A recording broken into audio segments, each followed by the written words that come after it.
here now, and we are live. Welcome to the Digital Renegade podcast. I'm your host, Dashing Rogue, and with my frequent sidekick, Artistic Layman. Your daddy's got a little place out there. He must let you use a bedroom some weekends if you say please. Walk away. What? I should. You should. But then again, what's the point of having fuck you money if you never say fuck you? Wow. Where's that from? The first episode of Billions. Really? So they actually refer to as "fuck you" money? Yeah, well, it's funny because this billionaire guy, he's like he doesn't seem to be involved in anything illegal, though he is kind of, and he wants to buy up a big house, but he just knows he's going to get big trouble with this U.S. attorney, played by Paul Giovanni. Paul Giovanni. Yeah, Paul Giovanni's in a lot of stuff that I like nowadays. Yeah, this series has been going on for like 6 seasons now. 5 seasons. Not bad. Not bad at all. Anyhow, welcome everyone. Let me get let me tweet this out to everybody for those of you who want to follow along. Again, for those of you who weren't with us yesterday, we did a riff track of or Renegade riff of The Last American Virgin, and that is uploaded on, I would say, Odyssey right now. It is live. You can go look at that. I had John Steele join us at that particular time, and I would highly recommend looking into it because it's one of the most red-pilled movies for its time. I would say that it's not very red-pilled at all, simply due to the fact that, again, a lot of this stuff was common knowledge today in 2021. But in 1982, that was actually really extreme. And for those of you out there, you could go look up the trailer if you want. We watched the whole film. It's not going to be on YouTube simply because, let's be frank, it's basically a glorified music video at this day and age. There's a lot of 80s jams. I like it. 80s has the best music. Sorry, boomers, but that's just the way it is. I mean, Eddie Van Halen over frickin' what's his name? Jim Morrison. Any day, any fucking day. No, but in all honesty, you can go watch it if you want. Let me just say this: if you don't watch it, go watch the ending of the film. If you look up the synopsis, it's pretty red-pilled for its time. But yeah, that's up on Odyssey now. There's some nudity involved, so I don't know how long it's going to be up there. But who cares? Gratuitous exposure of the female breast. Yeah, let's just say that they fucked Discount Chowdo. So that's how. What? That's what she is. She's a Discount Chowdo. Oh, that scene was so funny. It's just too absurd. I mean, I'm sure the teenager in me would think, "Oh, that's so amazing and risky." And I look at it as an adult, like, this is silly. This is absurd. The reason I watched it was because I was told that it was going to be the 1980s Scott Pilgrim versus the World. But in reality, it has more in common with Superbad than it does, I would say, with Scott Pilgrim. Because, the the only difference being that Superbad is they're both coming of age stories. One's just more considered more red pill. The other one is more common because Superbad is just a more common experience that guys just have. Well, let me just say this. I shouldn't say common. I should say it's more generic because I imagine being used. The story behind what we saw last night is more. It's more heartbreaking than profound. Well, yeah. I mean, again, it's all about the ending, right? Mm-hmm. But in any case, welcome everyone. We got a few people in here now. We got a few others. We're gonna start with some more risque shit. Now, for that music that you were hearing prior was Sam and Dave. Hold on, I'm coming. A great song. At the same time, this is my backup channel. My real channel is The Dashing Rogue. You can look it up. I'm on there.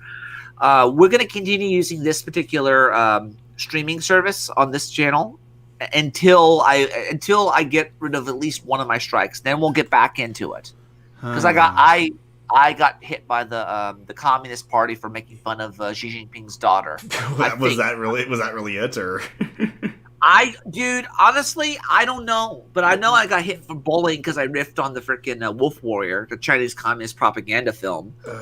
But even then, I was. Yeah, that's what that was. Yeah, that's what it was. But even then, let's be frank with ourselves. If I say that Xi Jinping's daughter is a goddess or a demi-goddess or some shit like that, that's only because he has declared himself to be a god, and he's like rewritten like the Torah and all this other shit to be, like the Bible to write him into it.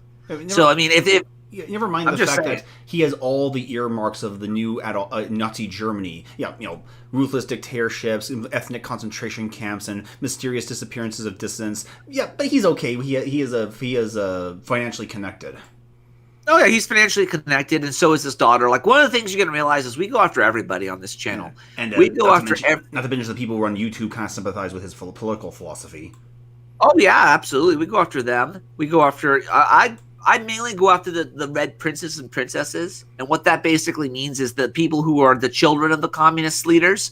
We go after them, and the reason we go after them is because these are the type of people who will go up and insult their parents and say, "How dare that mean man say something about me? How dare that I'm hypersexualized on the internet? How dare thee?" And then of course the communists, what are they going to do? They're going to be communists. They're going to try to crack down. The problem is, if you stand your ground, eventually what's going to happen is they're going to realize that if they do anything like that actually would change me, like if, let's say, short of threatening me with a gun, I'm going to continuously make fun of it. There is a Wolf Warrior 2 out there, and there's a Wolf Warrior 3 coming in the making. I guarantee you they're going to make a trilogy. We're going to watch them. We're not going to watch it on this fucking platform because Susan Wojcicki's a commie sympathizer, but what do you expect from a fucking Pollock like her? No, seriously, what do you expect? I mean, it's she sounds like was it what the hell's the guy's name? Dostoevsky, and then you have Stalin, and you have all these different fucking like Polish and Eastern European names. At this point, that's like the first like heuristic you'd use to find out if they're commies or not. Not to stereotype the Eastern Europeans. Well, today we got something a little bit more interesting, and this is something, again, don't fuck with this person, but this is something that I've oftentimes called out like conservatives as well as liberals, simply because I see too many people just give conservatives a pass just because they're on Team Red. This is one of those instances where I will actually call someone out. So here you go, Luke. This is from everyone's favorite hate fucker. Everyone who wants to hate fuck Abigail Shapiro. This happened to her apparently. Don't fuck with her, by the way. I really stress. Do not have intimate relations with this. Do not try to engage with this person, especially given the topic. Which again, TMI, Abby. You don't need to fucking share this. Yeah. Oh. The thing that pisses me off, and this is where I gotta ask, was this originally just, did she like upload this and she has like a program that puts in the hashtags for her? Or did she put in hashtag, let's see, what is it, hashtag conservative influencer when she starts shouting her fucking miscarriage? Because that's what this is. It's the shouting of the miscarriage. Why is that conservative? Is this just something it defaults on all her videos? Yeah, that's what I'm wondering. Let me check. Keep going. Man. Yeah, no, like, again, I had a miscarriage, which, again, horrible thing to happen to someone. Very terrible. But why did you have to put hashtags? And more specifically, why couldn't you just put this into private afterwards?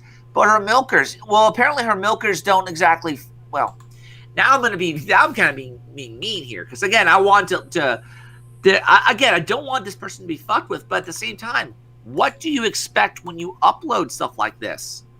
Oh my God, she does. Holy shit. Let's be classic of crew. Like every other one is conservative influencer. Let's be classic and classic crew. Yeah. So, is so that just her tagline? Is that what she does, or? I guess that's what she does. A conservative influencer. She types it in, and I'm wondering to myself, you had a miscarriage, and even then, like, go back for a second. Go back there, real quick. Which one? Look at that. Look at the thumbnail. Look at the thumbnail. Oh, go back. Go.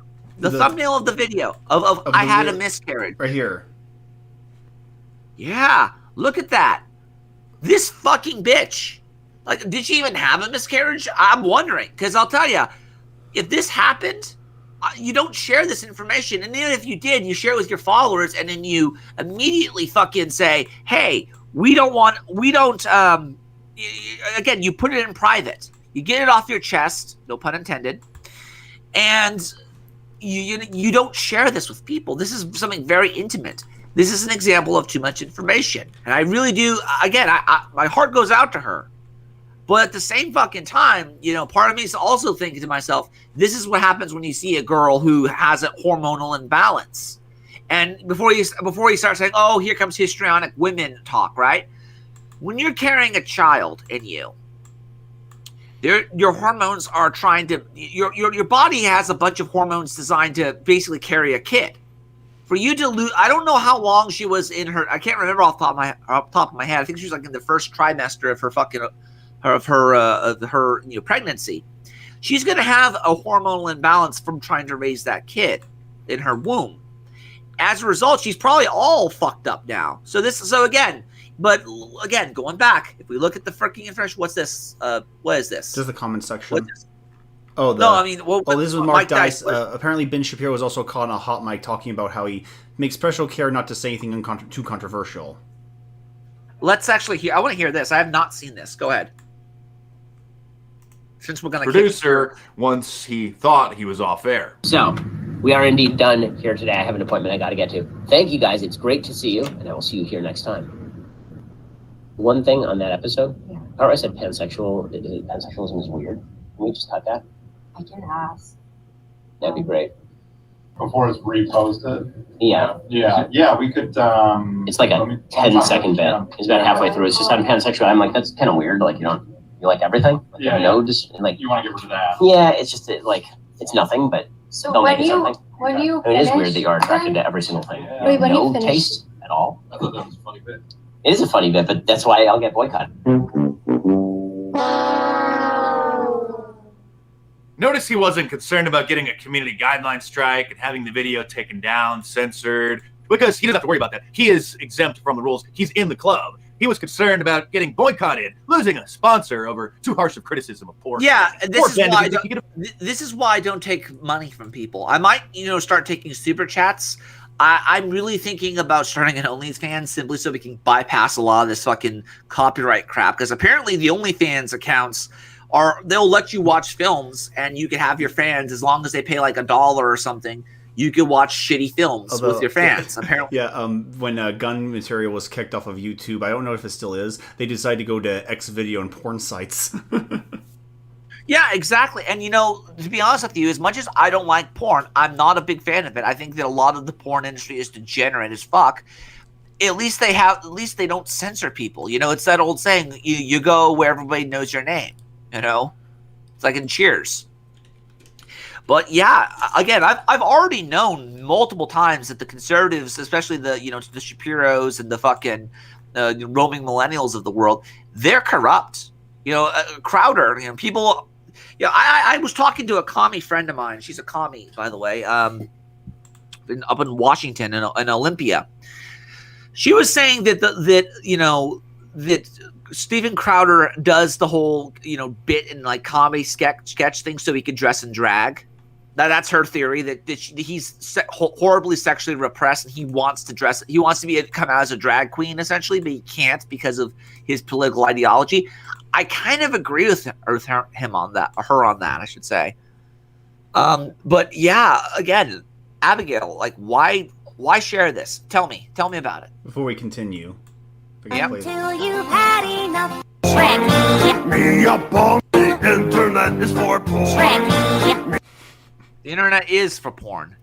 No, seriously, it was all for sharing information. And now I will say this: don't fuck with Abigail. Please don't do it. No, we don't want any trouble. This is for Kristen. She's a member of the protected people in more ways than one. Yeah, I'll let you decide what other ways that might be. Go on, play it.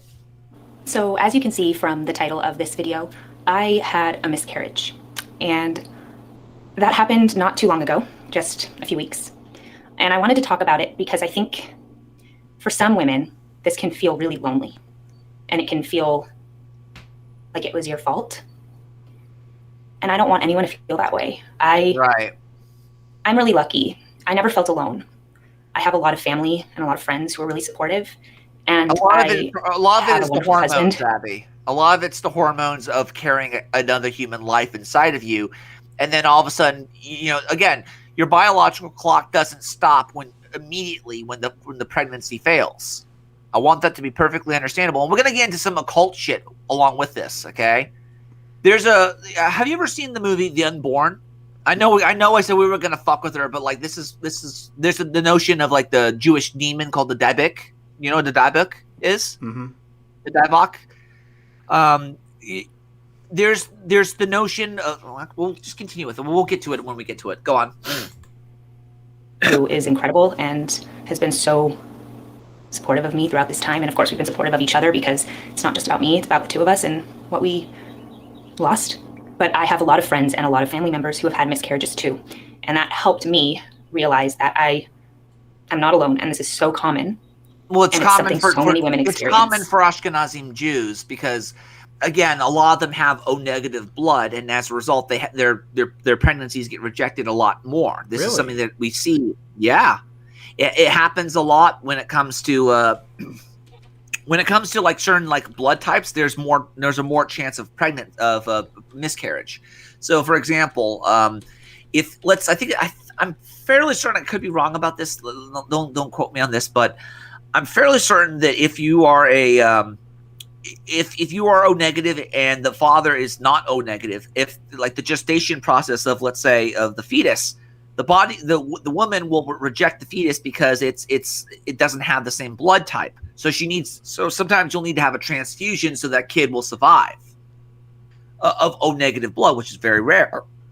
The Ashkenazim Jews are one of the few groups out there that have disproportionately O-negative blood. Oh, here's the 3 reasons from Family Today: declining egg health, blood incompatibility, and what's called the Rh factor.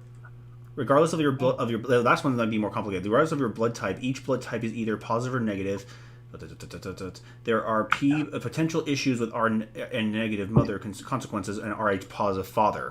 So blood transfusions can also introduce problems. While you might not be able to prevent a miscarriage based on your blood type, there are only slight risk and complications that may occur. So yeah, I never realized that. Well, Rh negative is O negative, like or O positive, right? That's what they're talking about. And for those of you who want to know what Rh is, Rh factor basically means, do you have the rhesus monkey gene? This is where we get into the notion that there was a species of humanity prior to what we are now. So, for example, I'm O positive. I'm positive for the rhesus monkey gene. Somebody like, let's say, John Collins, or, I think her name is Martina Markota. She thinks she says she has O negative blood. So she's some sort of demon or angel or something like that, right? There's some truth, because no one knows where the Rh negative blood came from. No one knows. People say they may be aliens, or they might just be a mutation or freak or something along those lines.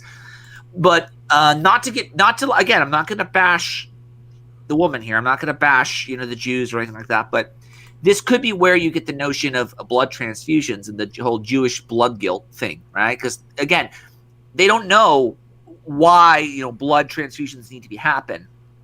They just know that it works.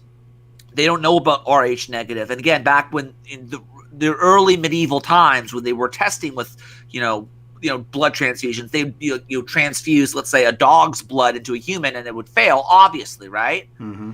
But they didn't know any better. But the Jews, and the cool thing about being a O negative, universal donor. They're universal donors. So you could very well see that, it works for the Jews but not for the Gentile, but in reality it's more of the Jews have disproportionately O negative people in their tribe or what have you, or their population, and as a result it works more than likely for them. It's sort of like an instance of how like the ancient Egyptians, they would wrap their wounds with moldy bread. And that sort of acted as a makeshift version of disinfectant, or not disinfectant, of penicillin, because the bacteria on the bread, the mold on the bread, would kill off any bacteria that was hurting the wound. It's ghetto ass, but it worked. It's not optimal, but it worked for what they needed, right? So again, there are more things to go on. Let's just continue with what Abigail has to say. Again, don't fuck with this girl.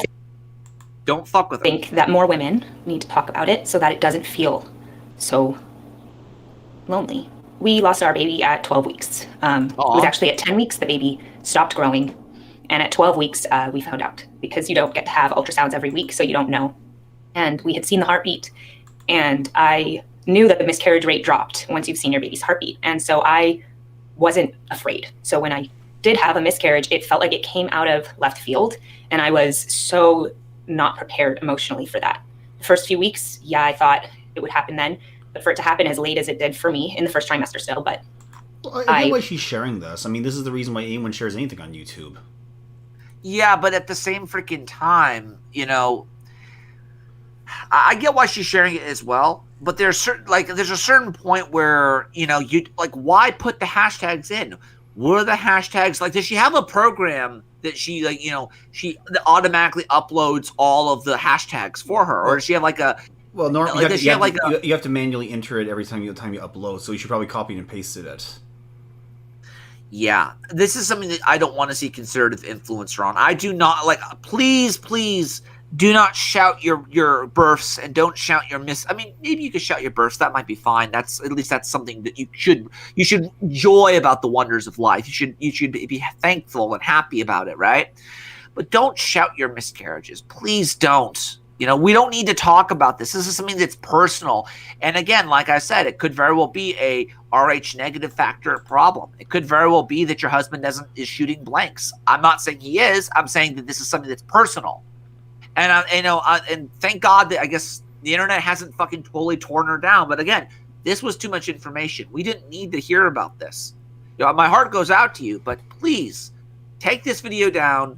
Please put it in private or make it unlisted or something. That way people who, you know, again, who are going to troll you, regardless of whether they agree with you or like you or whether they're left or right or whether they just want to call you out for your Kaiser milkers. There are going to be people out there who will fuck with you. I'm not one of them. I'm just going to acknowledge that there's something fucked up here. That's all I'm going to do. Oh yeah, these comments are not helpful.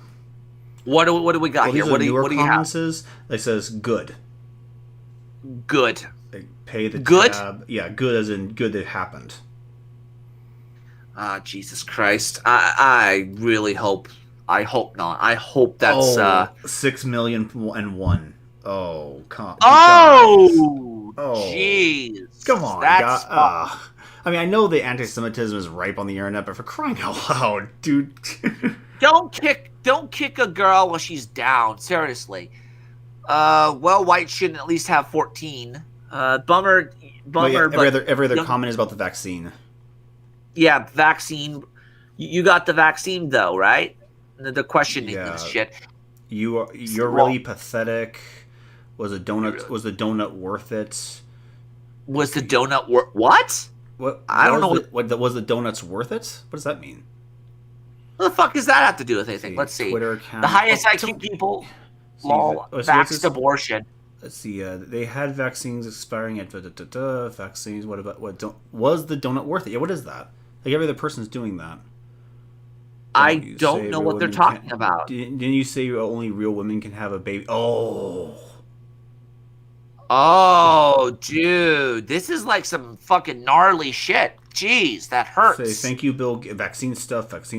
Oh, yeah. Oh, it's Mother's Day. Yeah, today is Mother's Day. Well, oh.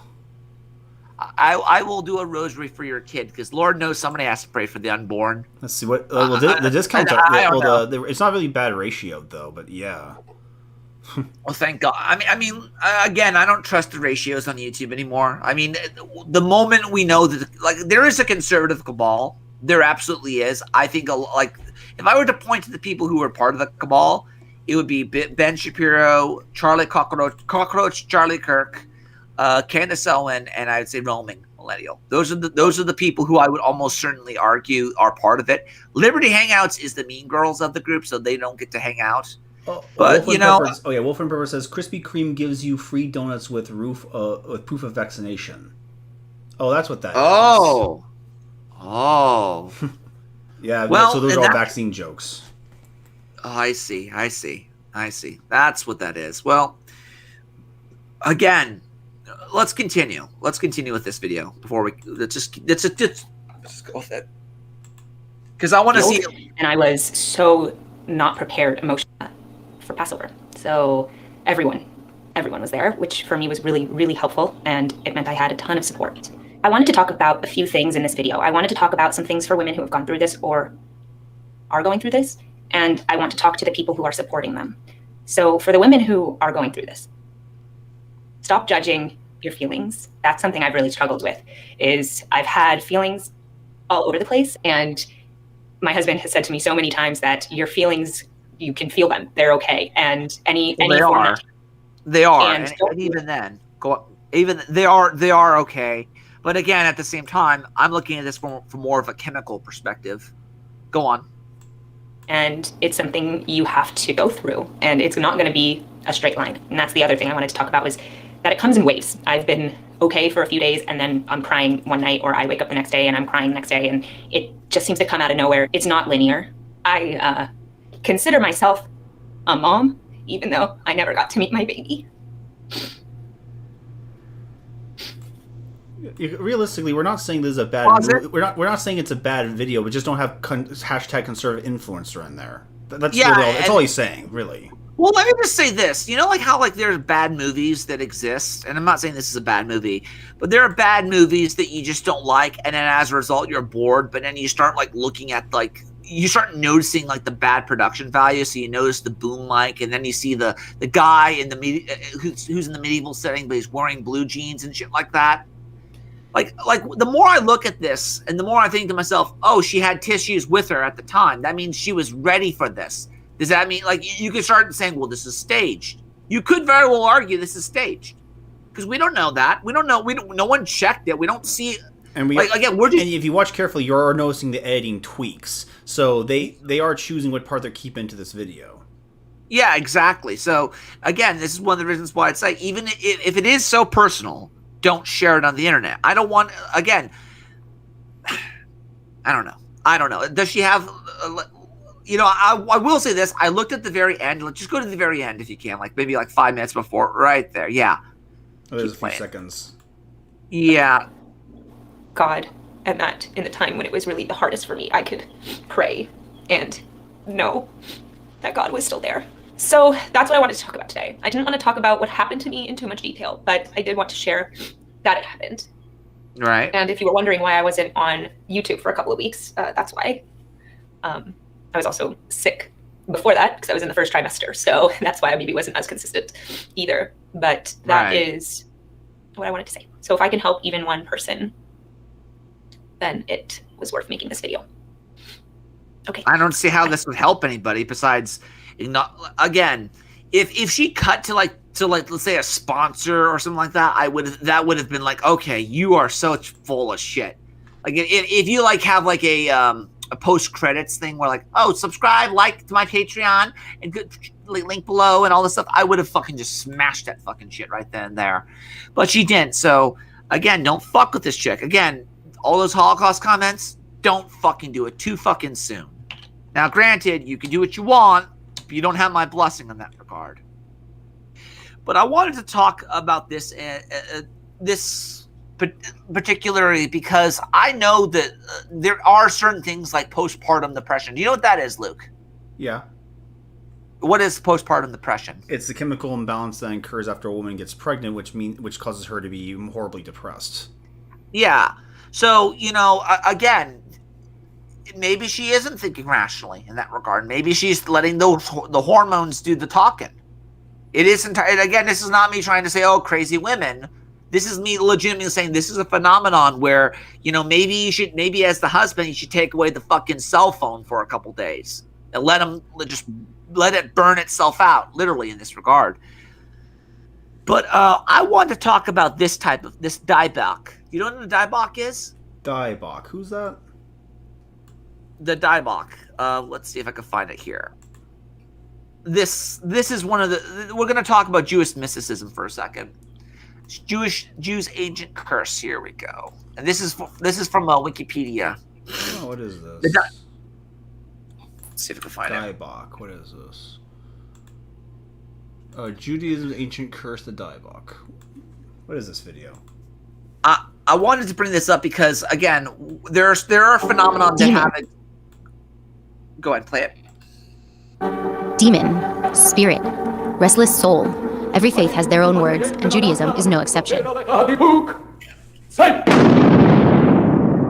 Jewish folklore tells of the Dybbuk, an evil spirit bound to this world by an earthly tether, in this case, to a box. But what is this Dybbuk box, and where did it come from? I think there was a movie about this. There was. It's called The Unborn. Again, it was that's what that was. So this is from Wikipedia, by the way. In Jewish mythology, again, they say mythology, but let's just say cosmology, because let's be frank, Jews aren't a myth; they're real people. A Dybbuk is from Yiddish, and it says from Hebrew, meaning to adhere, to cling, is a malicious possessing spirit believed to be a dislocated soul of a dead person. It is supposedly leaves the host's body once it has accomplished its goal, sometimes after being exorcised. If we look at the actual, this is the history part. So the term first appears in a number of 16th century writings, though it was ignored by the mainstream scholarship until S. Alinsky's play The Dybbuk popularized the concept in literary circles. Earlier accounts of possession, such as that given by Josephus, were of demonic possession rather than by ghosts. These accounts advocated orthodoxy among the populace as a preventative measure. For example, it was suggested that a sloppily made mitzvah or entertaining the doubt of Moses crossing the Red Sea opened one's household to a Dybbuk's possession. Very precise details of names and locations have been included in the accounts of the Dybbuk possession. Rabbi Yoel Tenenbaum, the Setmir Rebri, I don't know what that is. I guess that'd be a scholar, a college, or what have you, from 1887 to 1979, is reported to have supposedly advised an individual said to be possessed to consult a psychiatrist. This is where it gets a bit more interesting. I'm going to skip forward a bit. In the play, a young bride is possessed by a ghost of the man she was meant to marry. Had her father not broken the marriage agreement. In other forms of the soul transmigration in Jewish mythology, there are other forms of soul transmogrification in Jewish mythology. In the contrast to the Dybbuk, the Ibyar, meaning impregnation, is a positive possession, which happens when a righteous soul temporarily possesses a body. This is always done with consent, so that the soul may perform a mitzvah. I don't know what a mitzvah is. Let me look that up real quick. Mitzvah refers to a commandment. Yeah, it's a commandment from God, right? So let's see if I could from Gilga of literally means rolling, puts forth the idea that the soul must live through many lives before it gains wisdom to rejoin with God. In psychological literature, the Dybbuk has been described as a hysterical syndrome. So the way I look at this is this is sort of like post-traumatic stress. It's like a spirit that follows you. The feeling of, let's say, like a postpartum depression. That could be an example of this. I think that this is a metaphor, if you will, for what humans will go through. They don't know how the chemicals work in the human psyche, but this would be one explanation behind it. So other than that, we're gonna move on from there. Again, my heart goes out to Abigail. I hope she gets well soon. I hope she has a wonderful, beautiful baby boy, baby girl, whatever it might be. But I want to go back to that whole the whole Ben Shapiro thing. I did not hear about that. Could you show me that again, Luke? I want to watch the whole thing about that. Mark Dice's expose. Let me see, get find that. Yeah, because I really do believe that we have basically put ourselves in the same position that we were in before with Gamergate. Now we have a bunch of colluding journalists who are, undermining everybody because, let's be frank, these journos are only existing because of censorship created by Wojcicki. And YouTube. And to be fair, they mostly have careers by responding to the news. I mean, they're commentators. Yeah, exactly. So it's very dangerous. Like, I've talked about how Roaming Millennial's fucking her producer, and that's a big thing. And I'm at the point where I think she might get knocked up by the guy and then fucking divorce her or do something like that just so she could have fucking the magic magic dirt theory, so she could have like an anchor baby. That might be a thing that comes up. Go on, play. Today, and him and his family could easily live in luxury for the rest of their lives. Kids' college funds paid for, buy a summer home in Lake Tahoe, you name it. He's got the money. But now we know what line Ben won't cross in order to make a few more dollars. He won't call a liberal behavior weird. That's obviously weird. Next, he'll probably endorse incestuous couples as long as they just promise not to have children. That's just two consenting adults. It's not my place to make a judgment. I don't want to get boycotted and lose any sponsors by calling it weird. This from a guy who became famous by telling college kids that there are only two genders. I guess colleges are so oppressive these days that if somebody dares speak that aloud, that they're considered to be a hero or something. Wow, he said there are only two genders. He's amazing. What is amazing is watching him get challenged by somebody who's not a freshman in college. You claims that society is turning. Yeah, this is embarrassing.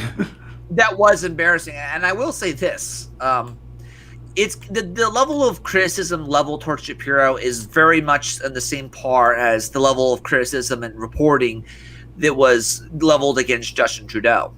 Everyone, like, all the hard-hitting questions were never asked to Trudeau, but by God, they had to ask him who was his favorite Avenger, right? Because that's very fucking important. Conservative Inc.'s greatest debater runs away from his first real debate. And now Mr. Limited Government wants the government to coerce, if not force people, to take the new coronavirus vaccine. He recently tweeted, quote, "Vaccine demand is dropping, particularly among the young and among minorities. To reverse this, we should tell people they could go back to normal if they get vaccinated. This is precisely what Biden refuses to do, because continuing COVID panic is his lever for change." I've never liked Ben, and quite frankly, I find it bizarre that so many people actually do. First I'd ever heard of him was when he was championing his never Trumpism for the Republican establishment and joined Michelle Fields to perpetuate her hoax about how Trump's campaign manager at the time, Corey Lewandowski. Oh yeah, that's when he left. Yeah, that's when he left Breitbart.com. Yeah, he spurred out because he just couldn't handle the fact that Trump was the future and his kind were a dying breed. No pun intended. No. I'm just saying, because let's be frank, I'm not anti-Semite. I'm really not. I know I shouldn't have laughed at that, but realistically, the neo hawks are gone. Like, I mean, everyone joked about Ben Shapiro being the littlest chicken hawk. Yep. Yeah. He is. But after George W. Bush, that died. Like, after the evangelical connection with the neocon movement, it's dead. It's gone. No one wants it back. Triple X says, when I was in an 11th grade, I bought a product that promised to have been blessed by a spirit in New Orleans. Okay.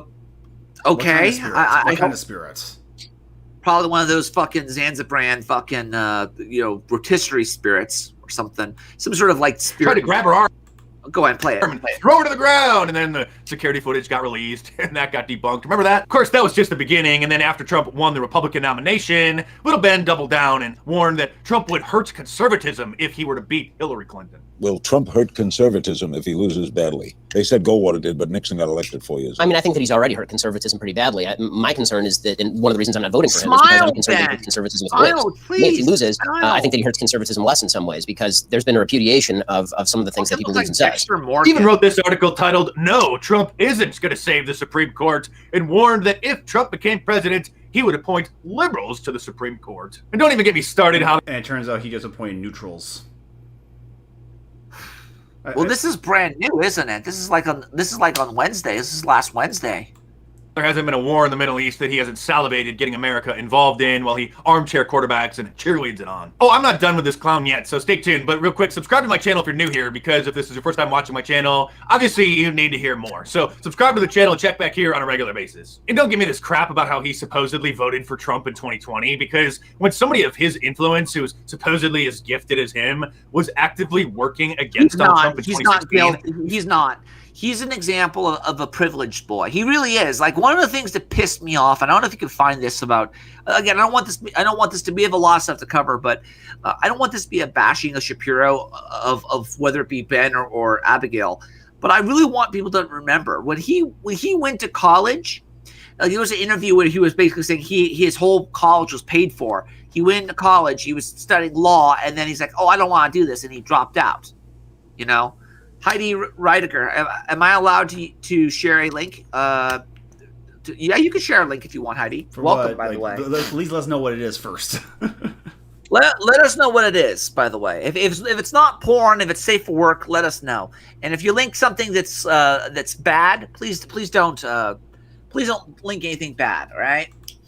And effectively handing potentially tens of thousands of votes to Hillary Clinton, that's somebody who doesn't deserve any respect or whose political analysis is permanently flawed. But it's not just Donald Trump that he has a warped view of. He called Ron Paul alt-right and anti-Semitic. Oh, yeah. Oh, you don't believe me? Well, then you must be a new viewer then, because I always have the receipts. Here's a tweet from when Ron Paul was running for president in 2012 when Little Ben said, quote, Ron Paul is manifestly Wow.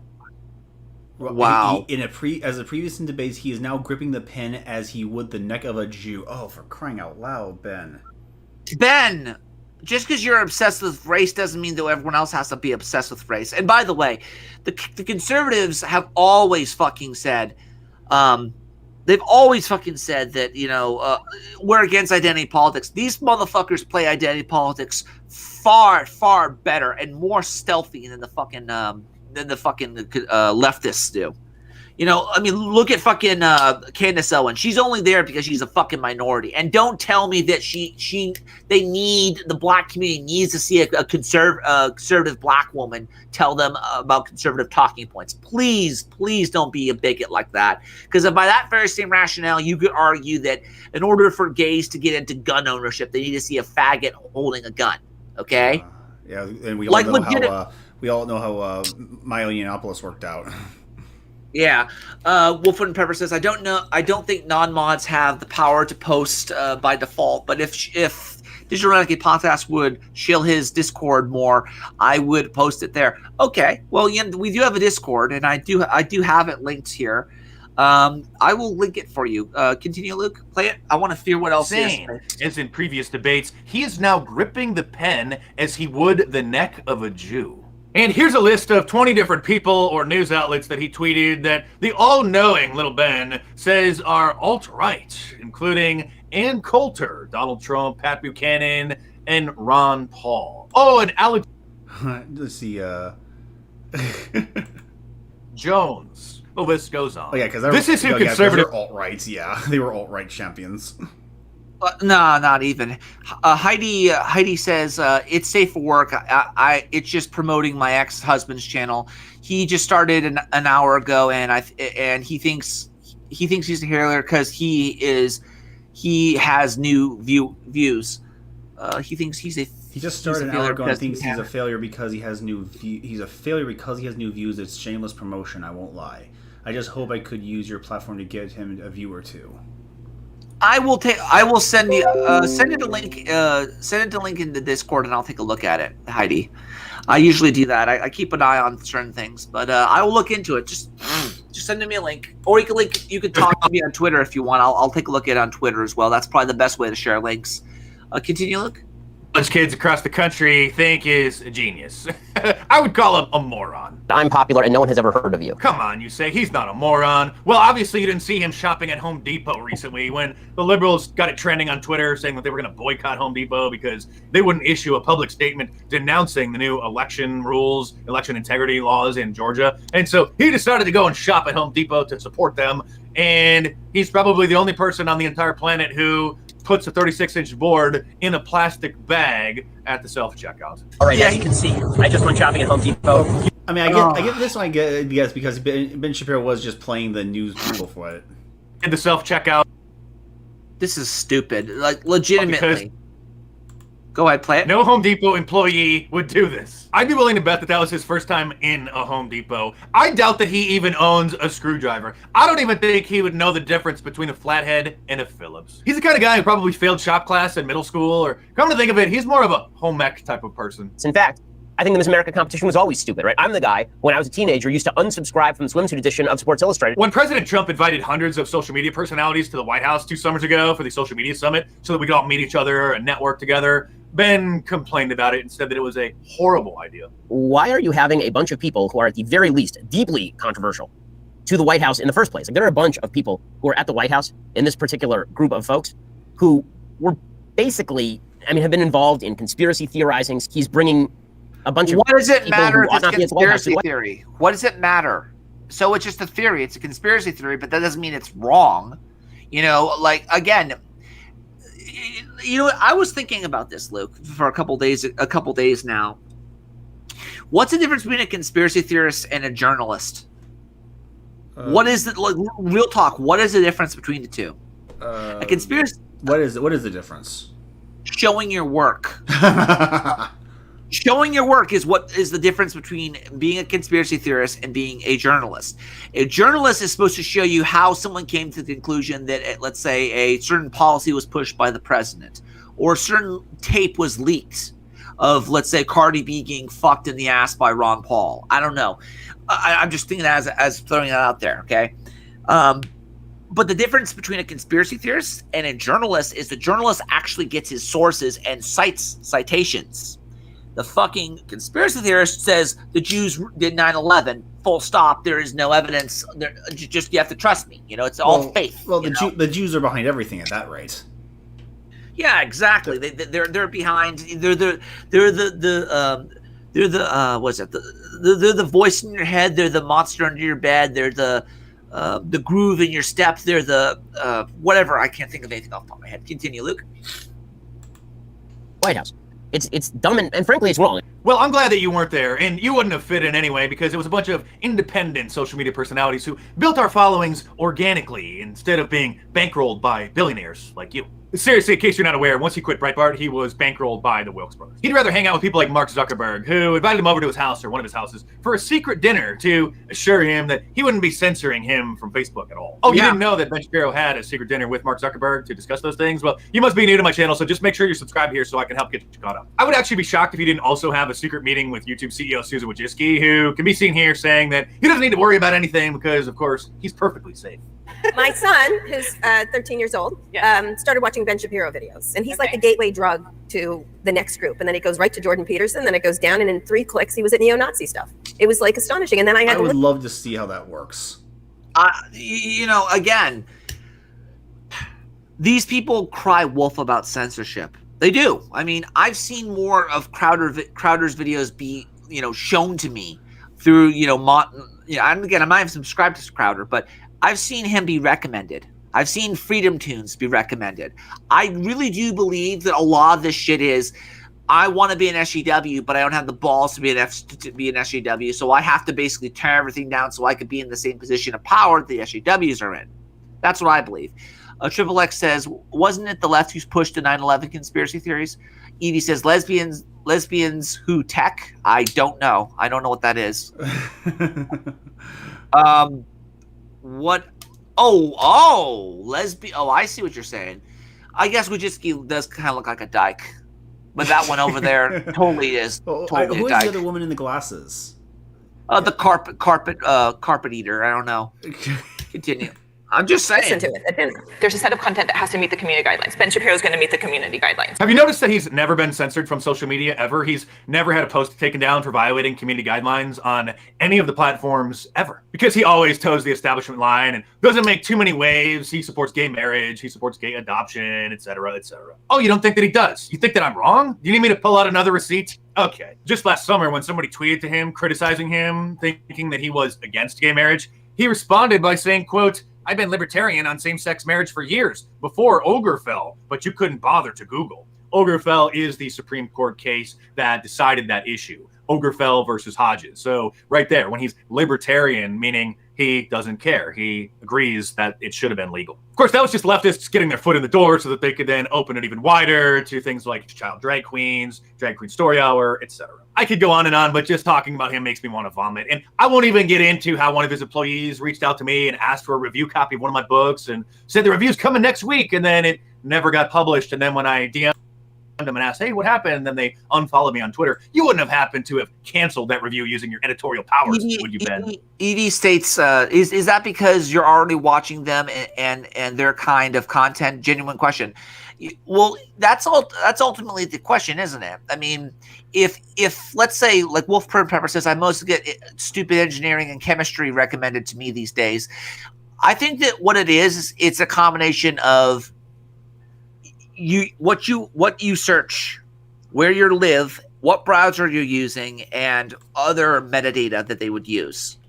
So like the hashtags you might type in. And at the same time, keep in mind, Google has the little cookies that if you like search, let's say, how to make a quiche, you might start seeing quiche recipes show up. If you're a cook, you might start seeing, certain things show up. Also, Crowder is way more milquetoast than a lot of right-wing stuff. Yeah, he is. He is. Like people joke about him being the Canadian-American psycho. I'm of the opinion the guy is like my commie girlfriend said, and yeah, she's not real. She's a commie, but we talk, we have conversation. I'm not a communist. I'm more of a right-wing paleocon, to be honest, or libertarian. I don't even know what I am, to be honest, at this day and age. But I'm not a communist. I'm not on the left. She was saying that Crowder basically wants to be a drag queen, and that's why he dresses up in drag all the time, just to have a political excuse. He's basically, a closet case. And I'm of the opinion that might very well be, because he was like married to his wife for some time, right? And for whatever reason, he never had kids until like just recently. So I don't know. I want to give Crowder the benefit of the doubt, but even then, I'm not entirely certain. I mean, I never hear about Ben Shapiro being taken down, but I hear a lot about Steven Crowder being taken down. Yeah, and even then, Steven Crowder is the kind of guy. I don't know. I mean, how much of it is? I need to see receipts. Is what I need to see. I need to start seeing like the actual documents and the pictures, because like there was another. Not to go back to Abigail Shapiro for a second, but she was talking about how conservatives on, I believe it was Instagram, were being kicked off. Conservative models were being kicked out because they weren't allowed to represent Safiro or some fucking product, right? Some sort of like cosmetic like brand or something like that. And I was looking at the data, and I was realizing that no, none of the information that you've shown, none of the screen caps you've shown prove that this is from the brand in question. You don't show the return address. You don't see anything that could actually prove that this was from an email address from that brand. There was no evidence for that. So I'm of the opinion that a lot of these conservatives, they just want to play Mean Girls. I believe that a lot of this politics shit is Mean Girls crap. I really do believe that. All right, let's read some super chats. Wolf says, I have been looking up a lot of car-related things due to me working on mine, and that involve chemicals to clean parts and modifications on YouTube. Probably made the connection. That's probably the case. Yeah. Evie says it's like the Tyler Perry joke from the Boondocks. I have not seen that. The Boondocks had a whole episode dedicated to Tyler Perry and how he just does this because apparently the joke at the end is he's gay. And he dresses up as a girl to get more men. Oh, so that's what that is. Yeah, I kind of agree with you on that. Wolfern says YouTube also thinks I meant an elderly black female industrialist. If ads are anything to go by, I don't even watch ads. Years ago, the YouTube, apparently, when I didn't have a certain browser, apparently YouTube thought I was an alcoholic because it would always recommend like Hispanic beers. Spanish speaking beers. There's apparently a video on YouTube of Crowder admitting that he's bi. I haven't seen it. We have a new scavenger hunt. Oh boy! We're gonna find that. We're gonna find that fucker actually said he was bi. Because if he's bi, whatever. It kind of makes sense. And I actually might assign my little KGB spy to go look into that for me. Let's see. I very well might. Fave King. Let's see. We have. I'll show you who do we have? We have two videos. Blow my mind. Steven Crowder is bisexual. Inception. Owen Benjamin realized Steven Crowder is bisexual. Exchange between Korean Crowder and Owen Benjamin. Oh, so the only two are the two up here. So, well, let's 30 seconds. Go with 30 seconds and 5 minutes. Let's go 30 seconds first. I'm afraid of it coming back. I'm afraid of Mr. Hyde rearing his ugly bisexual head. That was a short phase. I just don't understand why you can't be a guy who prefers men over women and also not like to pay high taxes. Hey, I can be bisexual and also want lower taxes. Okay, let me ask you this. How many people who claim to be bisexual are actual bisexual? Do you think do you think a lot of them lie about it to seem cool? I'm coming for you. Okay, that's just a mock. How many times can you say bisexual? I mean, I'm sure there are people out there who want to flip it around and say he's gay, but I kind of think to myself, that kind of, like, he was kind of tiptoeing around that. Let's try one more time. Let's hear what... I don't consider Crowder wicked. I think he's a fucking cowardly pussy. I'm angry about him now, but I don't hate the guy. He's got a good heart. What is? I mean, Benjamin Owen used to be his co-star on a show. Yeah, well, you know, let me just say this: Owen Benjamin drinks turpentine, so he, no, he drinks turpentine and he tries to kill the grobblers in his guts. So I don't know. I mean, when you're if I cite Owen Benjamin as a fucking source, I'm going to be laughed off the fucking stage. Even though technically he is crazy as he might be, and he very well might be crazy, he might not be wrong. Okay? I like the way that Crowder was tiptoeing around the whole gay thing. Like, it really sounded like he was trying to, he wasn't trying to imply that he was gay, but he definitely was, tiptoeing around the issue. I don't know. I'm going to have to get the link to that fucking, that video you showed first, but keep playing this. I want to hear what he has to say. Resilient parasite. Bacteria? A virus? Crowder's gay? I don't know. An idea. Resilient, highly contagious.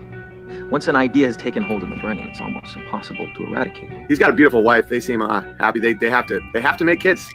Be fruitful and multiply, not be fruity and blow a guy. That's actually pretty good. I'm going to borrow that from Owen. Everyone pump this up. If you can still speak in that chat room, push the Crowder bisexual angle. Crowder said he was bi. No! How many of you guys are saying this right now? He's not bisexual. There's no fucking way. Someone find me that clip. Wouldn't surprise me though. There's no way. Find me that clip. Somebody find that video. Guys, he's not bisexual. It was episode 390 something of Louder with Crowder. I think this is it. I'm afraid of mistakes. This is it. I found it. 7:45. Here's what I'm gonna do right now. Let's send it. Didn't they laugh at gmail.com. Crowder admits he's bi. Get ready, folks. Oh, this one's gonna be good. And send. This guy's gotta go. Like, that's the thing, is I'm not gonna kill these guys. Everyone tell him to check his email. Everyone tell him to check his email. The Crowder proof is in his email right now. Just keep hitting him. Keep hitting him. Keep hitting him. This is fucking sad and cruel. This is fucking sad and fucking cruel. I hate to be the guy who says this, but I wouldn't be surprised if he is gay. Because let's be frank, he's in the arts. He's in the fucking he is way more theatrical than any male should be. Okay, and this is coming from a guy who took fucking drama back in the fucking high school days. Okay, legitimately, what the fuck? Keep playing. Bisexual. Just for Afraid of Mr. Hyde wearing his ugly bisexual head. That was a short face. No, I'm afraid. No, that's not. He's not. That doesn't mean he's bisexual. No, he's panicking. No. Crowder's so neat, and his hair is so coiffed. Jesus, please tell me this is gay. Crowder did Rogan recently. Man, they definitely sucked each other off. Yeah, that's I mean, not- I'm now convinced that he's Well, no, I think he just messed with him to make him say it. I think this is an example of Benjamin Owen being easily swayed. I hate to say it, but Owen is very easily, manipulated. There's a rumor that Crowder has a trans uncle or something because of something that Blair White said. That is another thing we have to look into sometime in the future. We might very well do a whole Crowder is a faggot thing. We might very well do it. I don't know. What else is there, Luke? Oh boy, that is a gorgeous woman. Yeah, that looks like he looks like an Instagram whore. Okay, that's like an Instagram whore type of look. Like, I'm kissing you, and I'm totally ambiguously gay or whatever the fuck it might be. But yeah, keep playing. He's totally sexually interested in. Come on, not more proof. Oh no! That picture that someone just sent me was, someone might need electroshock therapy. It's like a fucking bug. Yeah, this is just Benjamin Owen being manipulated in real time. Oh, Jesus Christ! We'll boy! find out proof someday, I guess. Well, I wouldn't be surprised if we get another.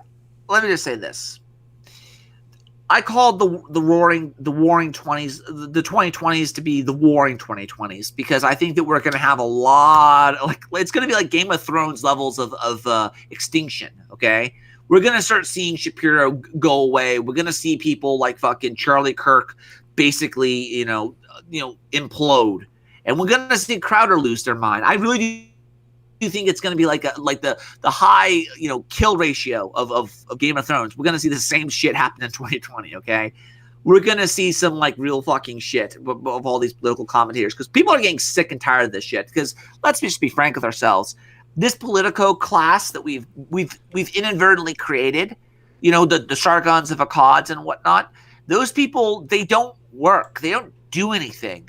And even then, they're weak-kneed. I mean, Tim Pool, he used to, like, look what happened to him. He used to fucking be able to go to, like, Catalonia and go to Egypt and go to, like, Malmo and report on shit that was actually happening on the ground. He was like, he doesn't do journalism anymore. He's a fucking, he's like Sargon of Akkad. Not there's anything wrong with Sargon of Akkad. The issue is that you don't get to call yourself a journalist. Be a journalist when it's convenient to you. Like, let's say you get a press pass to get into a special access event. This shit makes no sense. Like again, we need to start being a little bit more heavy-handed against these people. And then again, they're probably gonna call us leftists, because that's basically what this is. Anybody who criticizes them must be on the left, right? Like I've been called an ideologue because I questioned Jordan B. Peterson, right? Anyhow, let's continue. Let's move on to something else. Let's stop bashing the neo clowns. Let's go on to something a bit more interesting. Do you know anything about NFTs? Non-fungible tokens?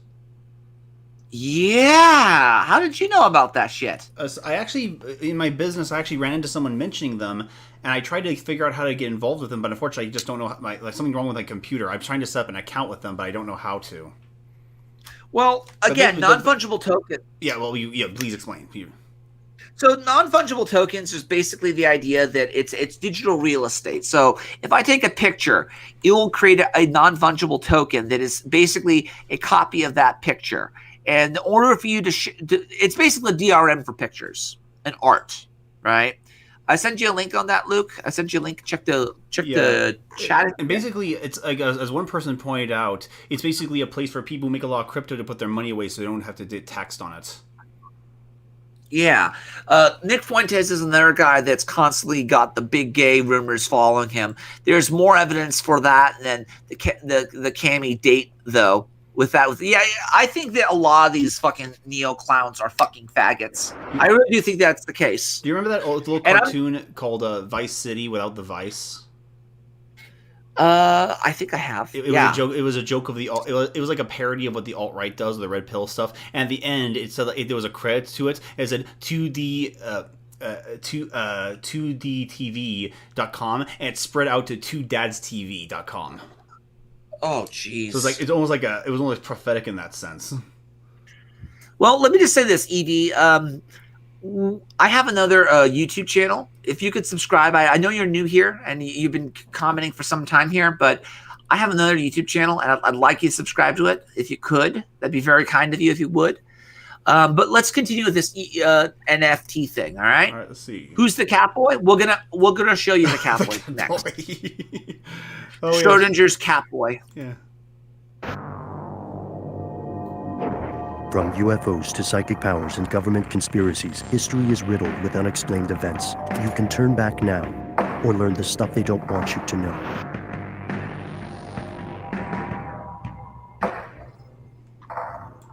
Okay, set up. What does NFT stand for? Does it stand for no fun time? Or does it stand for new fun time? Does it stand for... Wait, where are some other ones? Let's just make some things up. Nascent frog tremble. Nascent frog tremble. That's great. Neo-fascist troglodytes. Neo-fascist troglodytes. Yes. Nazi cave people. Yes.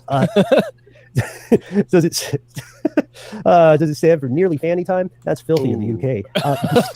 It doesn't stand for any of those things, but we'll tell you what it does stand for and why it's got so many people fascinated. NFT, despite all the awesome acronyms we just made up, NFT is a real thing. It stands for non-fungible token. And fungible in this case has nothing to do with fungi. It's a weird one. I just thought it was a made-up word. I was not aware of this in economic parlance, but it apparently means like 1-to-1, right? So a Bitcoin is fungible. You can trade one for another, and you'll have the same thing. In the crypto universe, a token is a representation of a thing, some building block in this ecosystem, right? Non-fungible means exactly what it sounds like. It means it is one thing and one thing alone. It cannot be traded for another thing because another thing like that doesn't exist, right? It can't be replaced with something else. There's no Wolfram says parity. it very well. There's no equivalent. So one of the first uses was a game called Crypto. He says NFT is more of a way to prove that you own the original, but some people have pointed out that you could use something similar for smart cars to prove that you're the owner. Yeah, it's basically a digital property. That's what that is. It's basically a digital deed. It's a non-duplicatable digital property, because when you buy, it's like a cryptocurrency. When you buy, it's there. You can't change it. Exactly, and essentially, it's like saying, "I own this particular piece of artwork. I own this particular piece of data." Yeah, there was only one Mona Lisa, and you can have it. And now it's every other person who wants to make artwork, which I really want to get into, because it looks like, oh, I could probably do something like that. Yeah, but let me ask you this: what's going to happen is if they start pushing these out, guess what's going to happen? People like me who have, let's say, all these GIFs in the background and me altering, let's say, the art of, let's say, Arsène Lupin, I'm going to basically get hit with a freaking copyright strike, because they're going to make it enforceable. Yeah, it's not the original, but guess what? I've infringed on it. This will be used to track people. I'm against this type of technology, Luke. Anyhow, here is for those of you who want to know more about the Catboy issue. Here you go. But maybe there's a faster one that can get. No one says about NFTs. What is a good one? Maybe this one will summarize in 5 minutes. But now my internet's falling apart for some reason.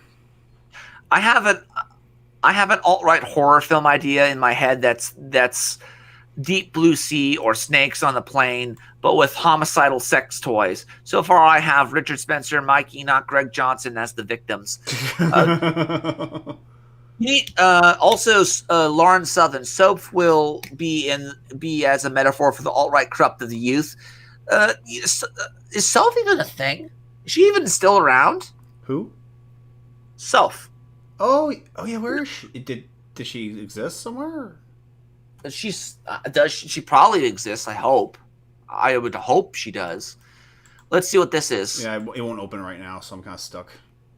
Fucking shitty internet. Ben, tell us about CryptoKitties. I was not aware of this. Yeah, CryptoKitties. So CryptoKitties is interesting. It is a blockchain game, and what it allows you to do when you play it is to purchase, collect, breed, and sell cats that are entirely virtual. This got so popular in 2017 that it jammed up the Ethereum network, slowing it down significantly as it reached its all-time high number of transactions. Back in 2018, when the game was also still really popular, someone bought a non-fungible token, a digital cat. That's what I want to know, Evie. It is $172,000 US, real money. And all of her content is behind a paywall. Yeah, dude, fuck her then. Well, I see someone has a channel of her on BitChute. Well, that's good. I think. I know she went to the Blaze or something. She went to the Blaze? Well, the only reason I like the Blaze is because they were going after Dugan for some time. But I sent you the link in the chat, Luke, to the whole Catboy Cammy thing. I actually remember linking that. I actually have it on my old backup channel. Let's see. Here she is. Or my school experience. Oh, this was. This is probably old material. Yeah, exactly. I mean, she just fades from existence. I mean, look at Stefan Molyneux. He's gone essentially. He's not there. He's only on BitChute though. Yeah, but he doesn't. But no one follows him. Why would anyone go to? It's like going to Castle Black, or going to Castle Black. What the fuck is it? Castle. Where the Night's Watch are. Why would you buy that? Why would I buy what? Blaze? Why would I buy Blaze? Why would I buy past her paywall? I don't know. All I know is that Soph basically is an example of, well, I'll just say it. She's kind of like the equivalent of an SJW trying to use their kids to say, oh look, my mommies can be mothers also. It's a political tool. I don't like the idea of using kids as a fucking political prop. I don't like it. What is this, Luke? But the video you sent me is kind of open. Yep. Why is it not opening? Probably because of all the fucking bad internet access. Let's see. Our stream is healthy. We're good.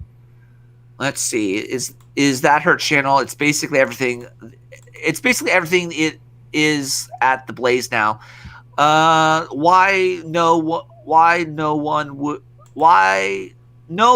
would you buy a cat token? I wouldn't buy fucking any of this shit. I want real stuff. And even as somebody who's like thinking about buying a bunch of Dogecoin, I'd rather buy silver. I hate to be the guy who says this, but I'd rather have something right next to me than something that's in the fucking cloud. Any case, let's see if it loads. Nothing's fucking opening for some reason. I don't know. So thing was always creepy. It was creepy. I'll give you that. It was very. This is Nyan Cat. He's part cat, part Pop-Tart. The GIF of a rainbow casting feline was a viral meme back in 2011. Fast forward to February 2021, the original GIF was sold at... The original GIF? Uh-oh. She's at censored.t. Is that Gavin's place? That's Gavin's place, right? Censored.net. Yeah. Censored.tv? Censored.tv, Yeah. What is that? That's where Gavin and all the rest of his fucking crew are at, I think. Yeah, my internet's shot right now. Yeah, well, we'll just have to go with the flow. Yeah, Gavin now. McGinnis. Gavin McGinnis, that's what it is. An online auction for 300 Ether, the cryptocurrency that powers the Ethereum network. That was equivalent to nearly $600,000 at the time. You may be asking how someone can own the original copy of a GIF that was pervasive around the internet. It's because it was sold as an NFT, or non-fungible token, which acts like a digital certificate of authenticity. Oh, the market for NFTs ballooned in 2020. What the fuck? No, Censored.tv has hard balls with Jim the Smack Attack Goad. So now these assholes have a fucking Satanist in their fucking myths, which to me is hilarious because these people are fucking retarded. I don't think Gavin's a Satanist. I do, however, believe this piece of shit is just a bad judge of character. Like everybody he has and his group are basically a bunch of idiots. They're idiots. They don't know what they're talking about. And even then, he's the type of guy who's just, again, man's man, but not very wise. He can be smart, but he's not very wise. I'll tell you that much about it. Let's see. Copper Cab Show. Here it is. Oh, well, you don't believe in dinosaurs, huh? Oh, he doesn't even... Oh, wait, you don't believe in dinosaurs? And it's so funny to me because that's exactly the intended reaction. Like, I don't care. I don't care about dinosaurs. I'm going to put the heat on to get fogged up a little bit. Yes. I don't care about dinosaurs. Catholicism, ladies and gentlemen. Again, literally, traditional Catholicism. This guy's wearing a fucking cat... I guess a cat hair bun. Ears. Cat ears, yeah. Like he's You're alive. That's why in the thumbnail you can see the red and blue light on our faces, because that was right outside the house.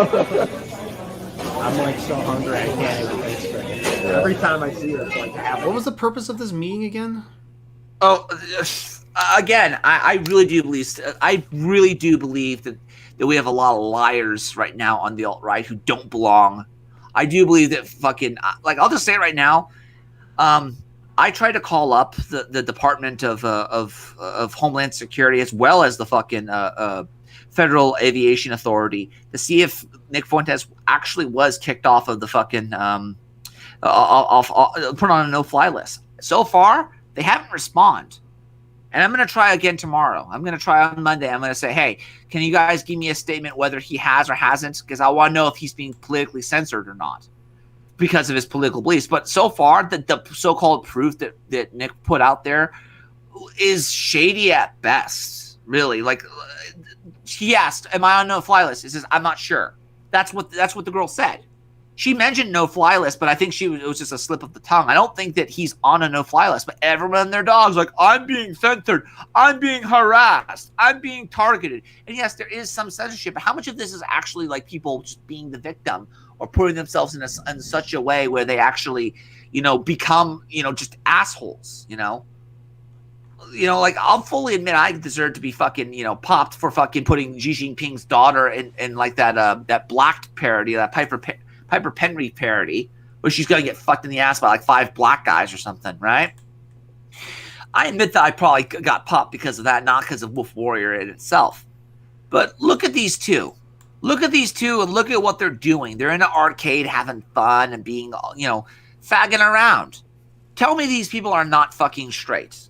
Just please tell me, are these guys straight or are they fucking gay? Because it looks like he's gay. And I wouldn't be surprised if Nick Fuentes took it in the ass to get a little bit of money. I wouldn't be surprised because somebody, you gotta assume the position somehow. All right, talking about the alt-rider, who's a cat boy? Yeah, that's Catboy Cammy. That's the guy right there, in the picture with the gray shirt and the cat ears. That's the Catboy. You mean buy more silver? Yeah, I'm buy silver. That's exactly what you fucking buy. Go on, play. Why? That's this idea that's been brought into the zeitgeist, right? Just to stop men from making relationships because we're dangerous when we're together. Yeah. So it's like, oh, you give your friend a hug, oh, gay. Yeah. Oh, you go kiss out. your friend on the lip. Oh, you have a shower with your friend. Gay. Well, that's another problem, Luke. That's another problem, bro.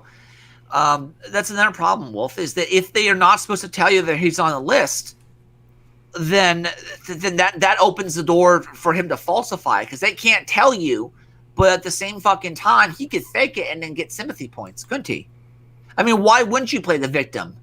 I mean, it really is sick. I do believe that there is enough evidence to suggest that, Cammy is, Evie says Cammy is straight up wearing a choker. You fucking A, he is.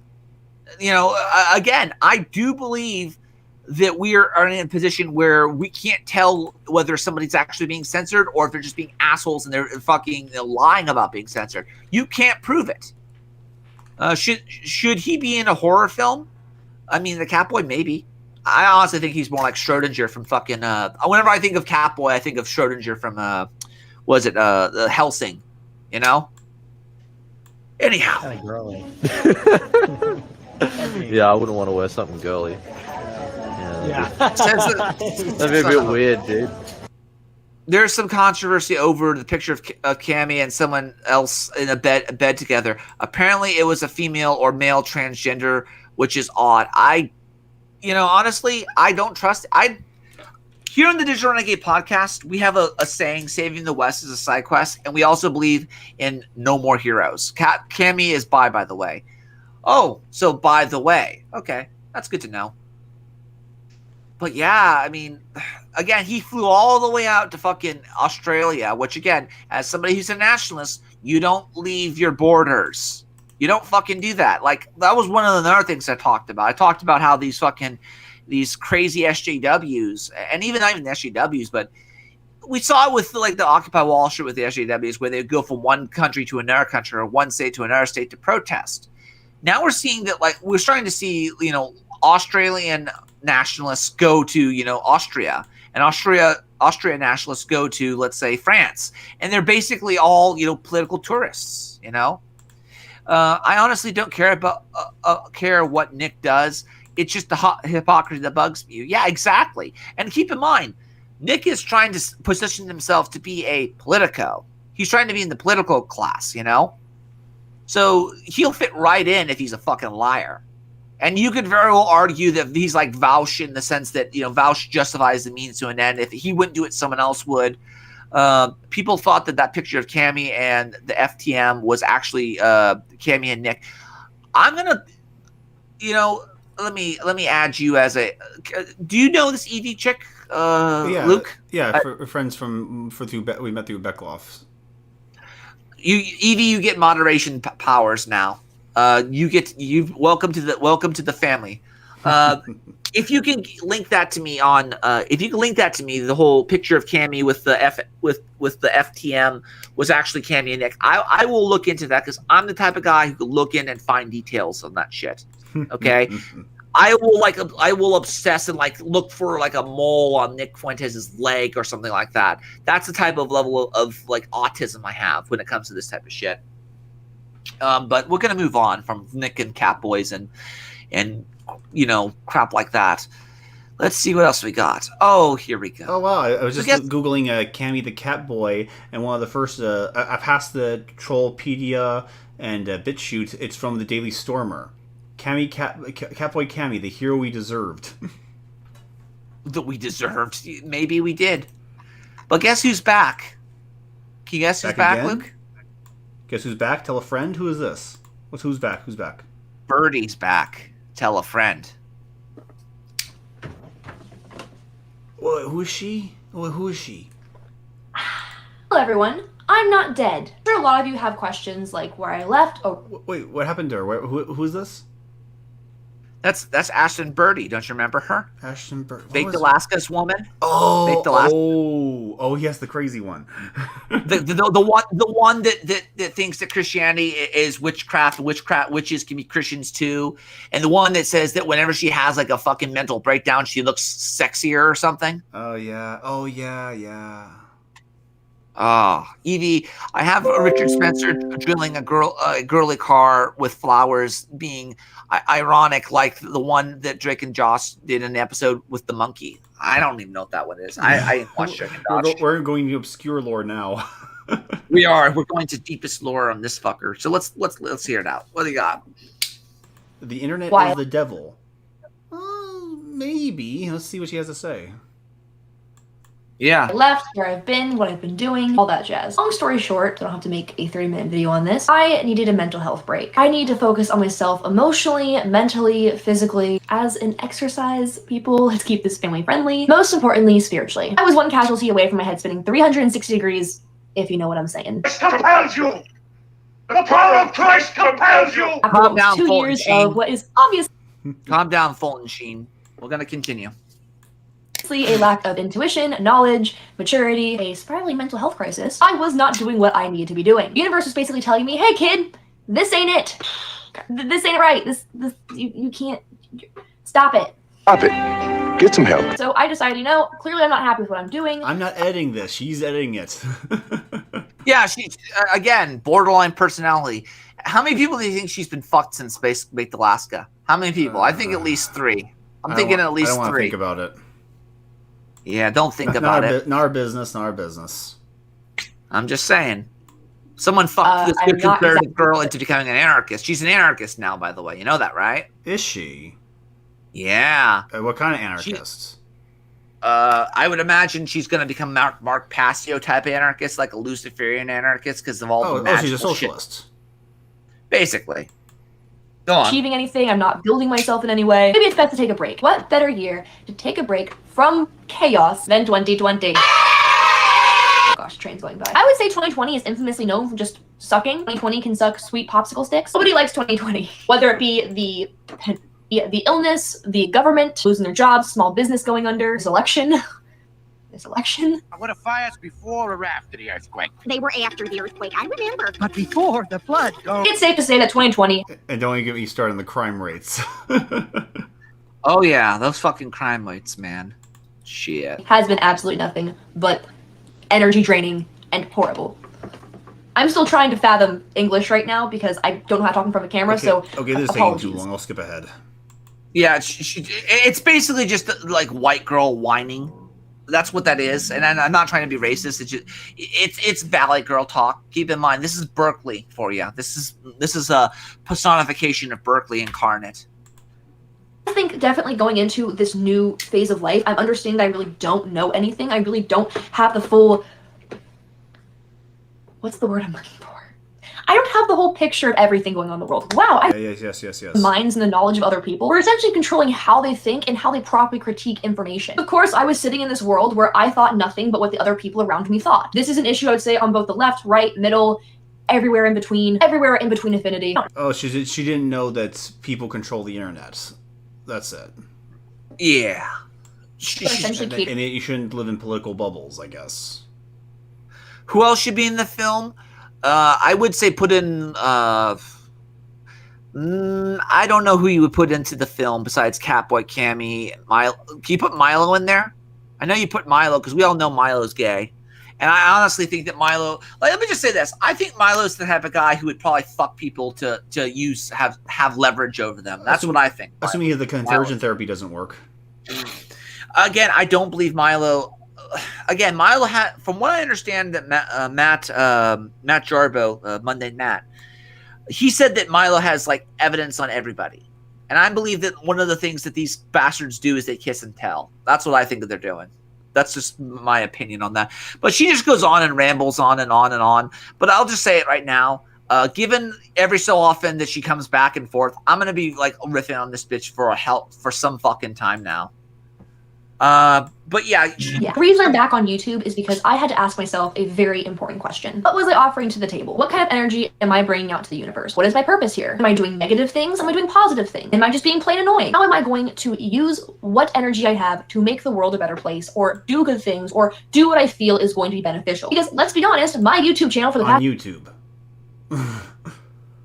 I mean, technically, because as you always say, saving the West is a side quest, but YouTube is the place you go to report the good that you're doing. It's not really a place where you can do good. You know, I don't know. But to be completely honest, like, I mean, I got converted through because of videos I watched on YouTube, so it's kind of a mixed bag there. On the one hand, you know, there's a lot of good information out there that you can have a lot of insights on, but it's not the place where you change the world because a certain someone, Susan will decide what is and isn't going to change it. Yeah, exactly. And, you know, this is the reason why I have to kind of play nice with YouTube. So I have to be passive aggressive, which is something I'm very good at, apparently. But yeah, so she's back, and well, let's talk about this. Let's talk about the CIAs. Oh yeah, this image supposedly is of this other image that they were talking about with supposedly the cat boy, I guess. Yep. Supposedly that's supposed to be Nick, I guess, in the back. Yeah, right. Yeah, it's supposed to be Nick, and I could sort of see that, like, he has that sort of, you know, neck to him. But I'm wondering, what the fuck is that? Do you get like a hickey or something? Is that like that's like a bruise or a cut? Yeah. Fuck. Anyway, what were we talking about? We're talking about the CIA. Oh, what happened? Are they? Oh, there's been a lot of talk about the CIA in the YouTube circles. Like, what's the deal?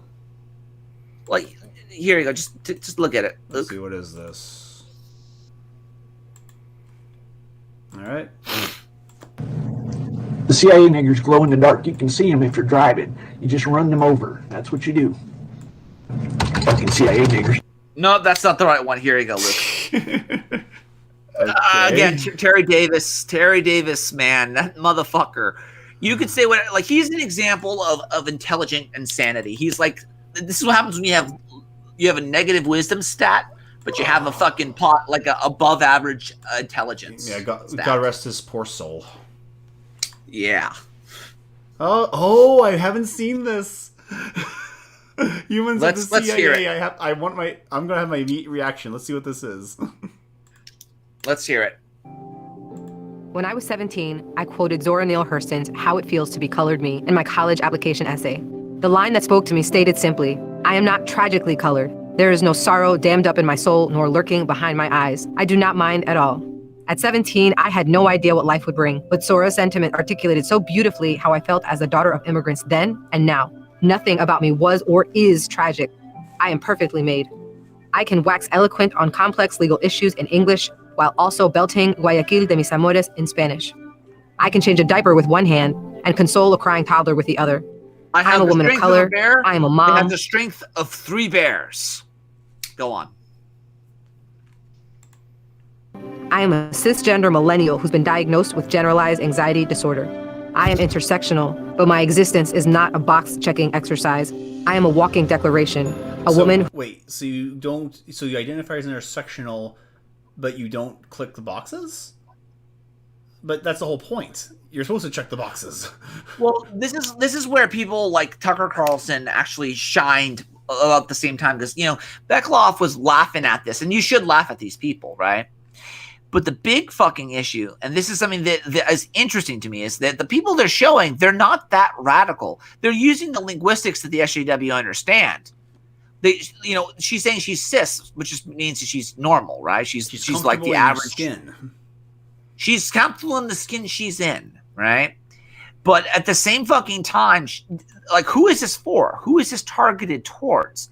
I think this is targeted towards the SJW. Humans. It almost certainly is. It's targeted at humans. Like, alien, like, hello, fellow human. Hello, my fellow human. Anyway, I'll keep playing. Whose inflection does not rise at the end of her sentences, suggesting that a question has been asked. I did not sneak into CIA. My employment was not and is not the result of a fluke or slip through the cracks. I earned my way in, and I earned my way up the ranks of this organization. I am educated, qualified, Are you and sure you're not a diversity hire? She's not saying she's not. I know, right? I know. competent. And sometimes I struggle. I struggle feeling like I could do more, be more to my 2 sons. And I struggle leaving the office when I feel there's so much more to do. I used to struggle with imposter syndrome, but at 36, I refuse to internalize misguided patriarchal ideas of what a woman can or should be. I am tired of feeling like I'm supposed to apologize for the space I occupy rather than intoxicate people with my effort, my brilliance. I am proud of me. Full stop. My parents left everything they knew and loved to expose me to opportunities they never had. Because of them, I stand here today a proud first-generation Latina and officer at CIA.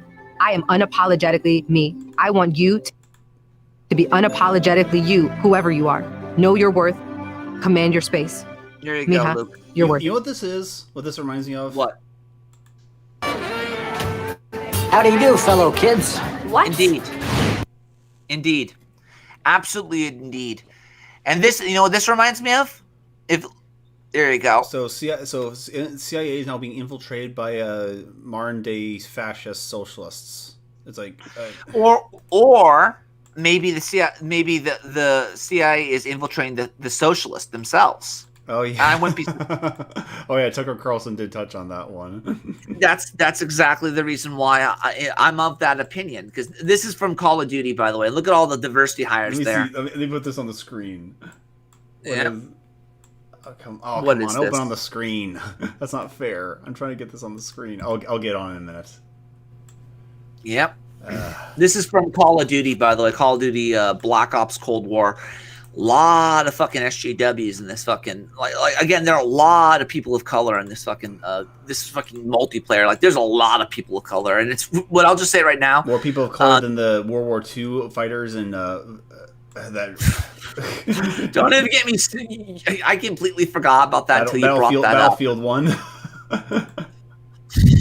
The fucking Nazi girl, the Nazi SS girl, or whatever the fuck it is. No, the disabled British girl.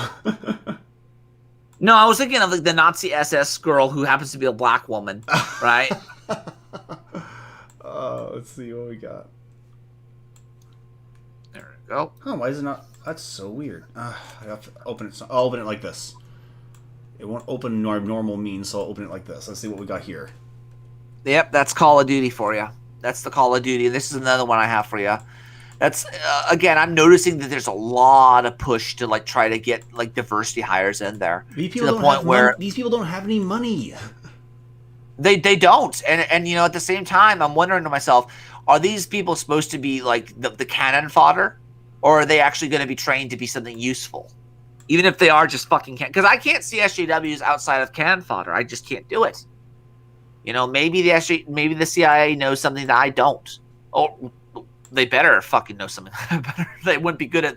They wouldn't be the CIA, would they? Fuck. Although they are, although recently they haven't had a track record because they were still trying to track down Nancy Pelosi's laptop, and they accidentally broke into the wrong house. Gotta be honest. If you talk like this about yourself, you're wrong. What about myself? Are you talking about? I don't know what you mean, Evie. I don't know what that is. Like, I don't know. I don't know what the woman in the video. You talk about this yourself. Oh, yeah, dude. Honestly, again, I'm sticking with Tucker Carlson's theory about this, that they're trying to infiltrate the SJW type of thing. But let me just say this: if that is the case, the CIA is trying to infiltrate the SJW groups, you have to ask yourself, okay, well, what's their way in? Because the CIA cannot operate on American soil without the domestic agency attached, or so Sicario has told me. Because that's where I got from it, that phrase from Sicario. So, like, they need to have the FBI or CIA or FBI, Homeland Security, DHS, whatever it might be. They have to be together. They have to be on site with each other. Okay. And the reason they have to do that is because they have to have an oversight. There's a reason why we have separation. Like the domestic agencies are like the FBI who want to prosecute you and send you to jail.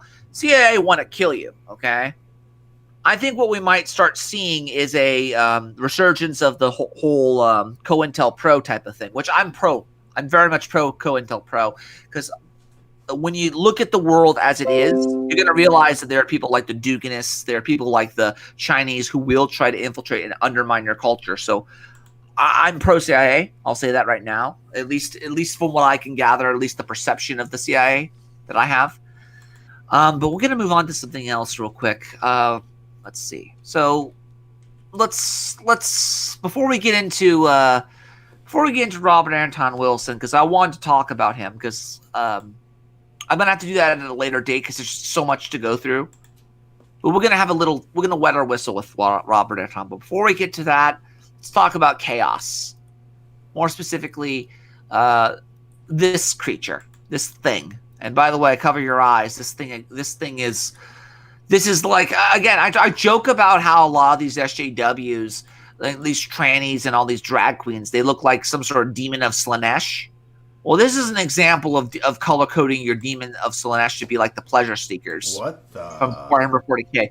Yeah. What's this? What's this? There's color everywhere. There's color everywhere, and it's like a demon or something like that. It's really fucking weird. There are demonic images in the air. What's this? I can't believe my eyes are dreaming. Wake up, Luke. This isn't fair.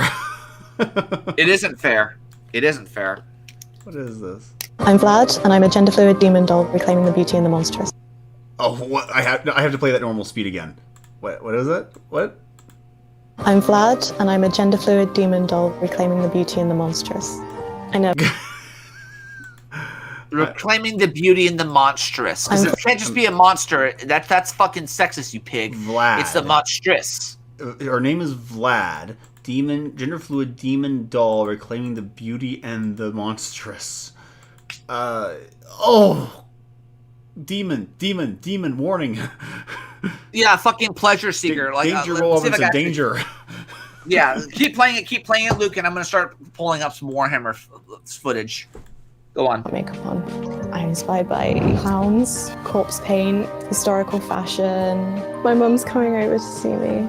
We're quite different people. You have almost fought loads of people. Still would. My job is to protect you. Being able to treat my body as a canvas, just like armor. So it's an art statement, sort of. Maybe. Or is it a personality disorder or an art statement? I don't know. Choose your own adventure.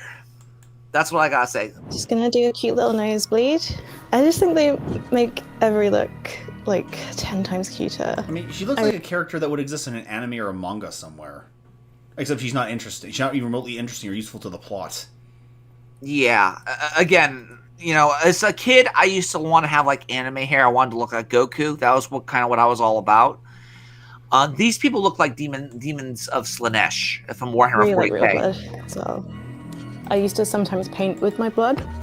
I identify as non-binary. I'm gender fluid. I like float between demi-boy and agender. There's a thing called xenogender where people can explain their gender in more vague terms. So sometimes I'm like, my gender today is nonsense, milady. Nonsense. Yeah, fucking A. Holy shit. Yeah. Pink PVC. Growing up black, queer, and trans, you learn from an early age that the world often perceives you as a threat. Oh, she's black. Oh no, she's oppressed. Does she identify as black, or is she like, you know, something else? No, she grew up black. She's making that the point. Oh, I see. She's black and queer. Okay. Growing up black, queer, and trans, you learn from an early age that the world often perceives you as a threat. Being told you're inherently monstrous your whole life, eventually. Who says this?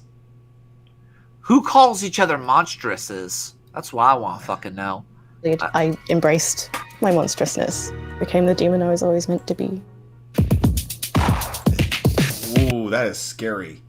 That is scary. That is some spooky shit, my friend.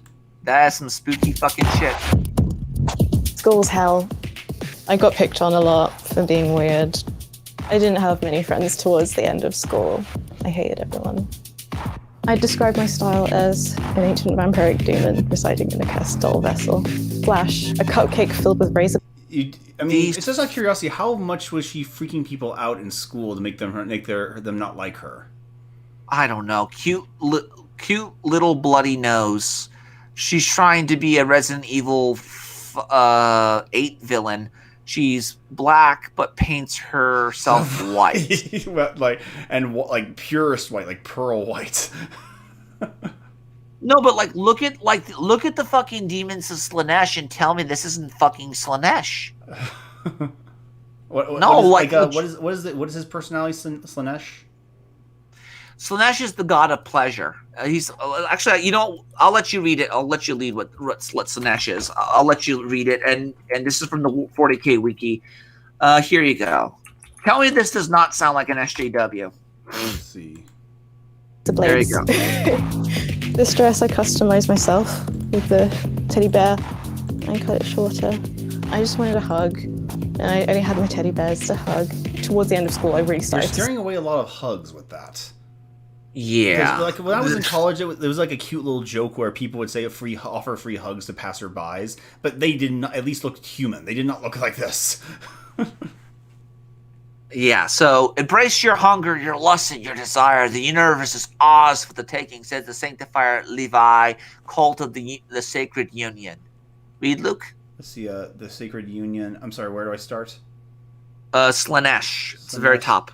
The Celestial, also known as the Prince, the Dark Prince, is the Prince of Pleasure, Lord of Excess, and Perfect Prince, and even the perfect chaos of the Imperium of Man, and the Chaos God of Pleasure, excess and decadence, lust, pride, self-indulgence, and all hallmarks of all who follow it. Slaanish is the youngest of the four major Chaos Gods, having Slaanish typically appears in androgynous form, in which it is a woman on a right side and a man on the left, and whose sets of devilish horns growing from its head. Slaanish can assume any physical form, male, female, both at the same time, or no gender at all, but it prefers both bodies. Its sacred number is 6, and the colors associated with Slaanish are purple, black, pink, and black. Oh no! Oh. We fucking brought in a chaos deity, didn't we? Life is imitating art, my friends. Life is imitating art. Suffer with my agoraphobia, and so getting out of the house every day was such a challenge for me, and actually being able to treat my body as a canvas, it was like armor. It wasn't just day-to-day life anymore, it was an art show. I like to customize teddy bears for fun and relaxation. This is my son, Payman. This is one of my drag faces I painted on him. Yeah, my gals, those my son, Payman, she said. This is what a demon priestess, a cultist of Slaanish looks like. And tell me, does this not look like these drag queens? Like, legitimately, they have the same color coding and everything. It's fucking weird. He's on stage with me for one of my drag performances. I make them scissor. And this one is a gift from my partner. He's playing his heart out. I have a lovely partner. We're polyamorous. They really like my aesthetic, I think. They're like alternative themselves, but like in a different kind of way. We look really cute together. These are like my faves. It never takes me any less than 3 hours to do my makeup. This took me 6 hours. Oh, I woke this is too perfect. Wow. That is what that's the enemy right there, ladies and gentlemen. May the God Emperor come back and let us wait, hang on. I just realized something. If Trump was the God Emperor, does that make Biden the Horus heresy or Horus? Like, I mean, we already again, pause it for a second, Luke. I'm gonna see if I can find a copy of something real quick. Just keep playing it, Luke, because I want to show you. 1 a.m. today. Playing it. The longest that I've spent on a look is about 9 hours. My mum's coming over to see me today. We're quite different people. We express ourselves in very different ways. My journey towards kind of self-discovery was quite private and personal, but my mum... I know the like-dislike ratio doesn't exist. Well, that's because they're cowards and they're frightened of the truth. But tell me that does not look like a demon lord of Slaanish. Like the horns really and helped shit. by letting me get on with it and letting me express myself however I wanted, within reason. I think sometimes she's a bit taken aback by my choices. Virtually everyone is doing that, my young lady. Oh, hold on, I'll get this up. I've had a lot of street harassment. Good. Sometimes minor physical attacks. People like trying to follow me home and stuff like that. I use fashion People as kind want of... to follow you home. Right. I wonder if that's true. I wonder who exactly. She thinks she's an orc. She's not an orc. She's a fucking chaos deity. Look at that shit. Look at that shit. The color coding is exact. My God. It is Horus. Yeah, he is fucking horror. What is it with purple and red? Like, what is this? I don't know. But I'll tell you this. These people are you know, we gotta be careful about what we like. Do you know about the warp and the immaterium and like was it the immaterium and whatnot in Warhammer 40k? No. You know about that? No, what's the story? Okay, so certain desires that exist within humanity manifest in the immaterium.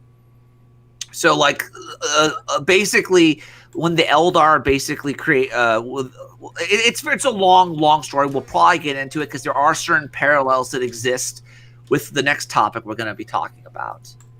We're probably going to continue because this is a big thing to talk about.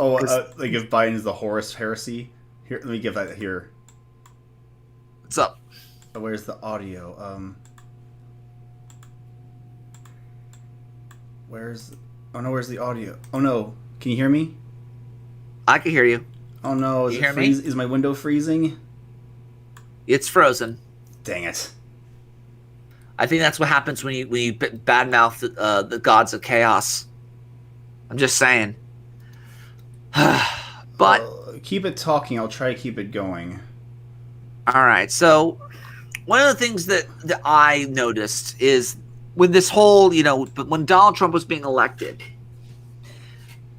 they talked about, chaos, meme magic and stuff like that. Can you hear audio through you? Yeah, I can hear you still. Okay, so can you play a video? It's just audio. No, I can just get you talking. Otherwise, I'll have to disconnect and reconnect. Ah, fuck. Okay. Well, one of the things that I noticed was that there was a resurgence of chaos magic going on within the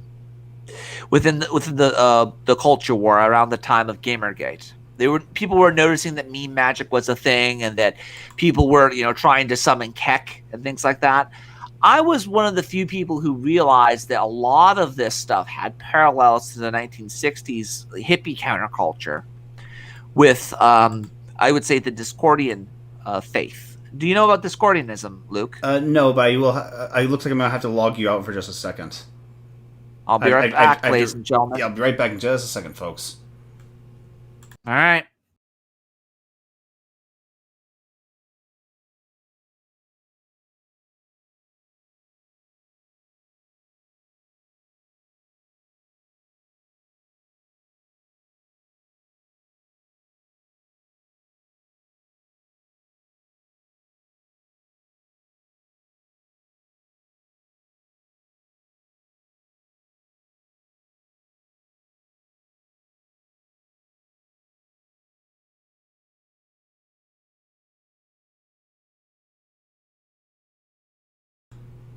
Okay, we're back online. Alrighty. So we're all back. So Here you were saying? Well, I was noticing that a lot of these SJWs and whatnot, they come out of the same school of not just the Frankfurt School, but like I noticed that a lot of this chaos magic and meme magic had there are very similar parallels to what happened in the 1960s. And what happened with the counterculture of today, and I noticed that one such example was a emergence of a chaos deity that came out of the counterculture. In the 1960s, that chaos deity was Eris, the goddess of chaos, and I'm gonna can you play this, Luke? Because we're gonna end it on this because this is a big topic that I want to do a special on either Wednesday or probably Friday. I'm not sure yet because I got to talk about the Discordian faith. But play it.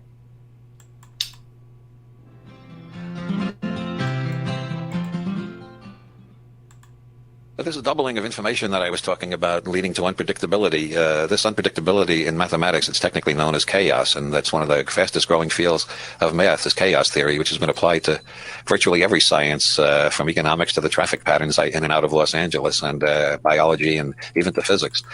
The fascinating thing about chaos theory is that I was one of the pioneers without even knowing it. Back in 1957, two friends of mine named Malaklips the Younger and Ho Chi Zhen were in a bowling alley in Yorba Linda, where the birthplace of Richard Nixon, and they were arguing about why there's so much chaos in the world. And according to Ho Chi Zhen, a chimpanzee walked in and said, "Read Bullfinch. All this chaos is due to Eris," and then disappeared in a puff of green smoke. According to Malaklips, they figured it out themselves, and Ho Chi Zhen just invented the miraculous talking chimpanzee to make this religion more attractive to the gullible. So they each excommunicated each other. Malaklips became the head of the Discordian Orthodoxy, and Ho Chi Zhen became the head of the lunatic fringe. And as soon as I learned about this religion, I excommunicated both of them, and we were all popes of three different factions of the Discordian society, which was true to the spirit of Malaklips's original revelation. We Discordians must stick apart.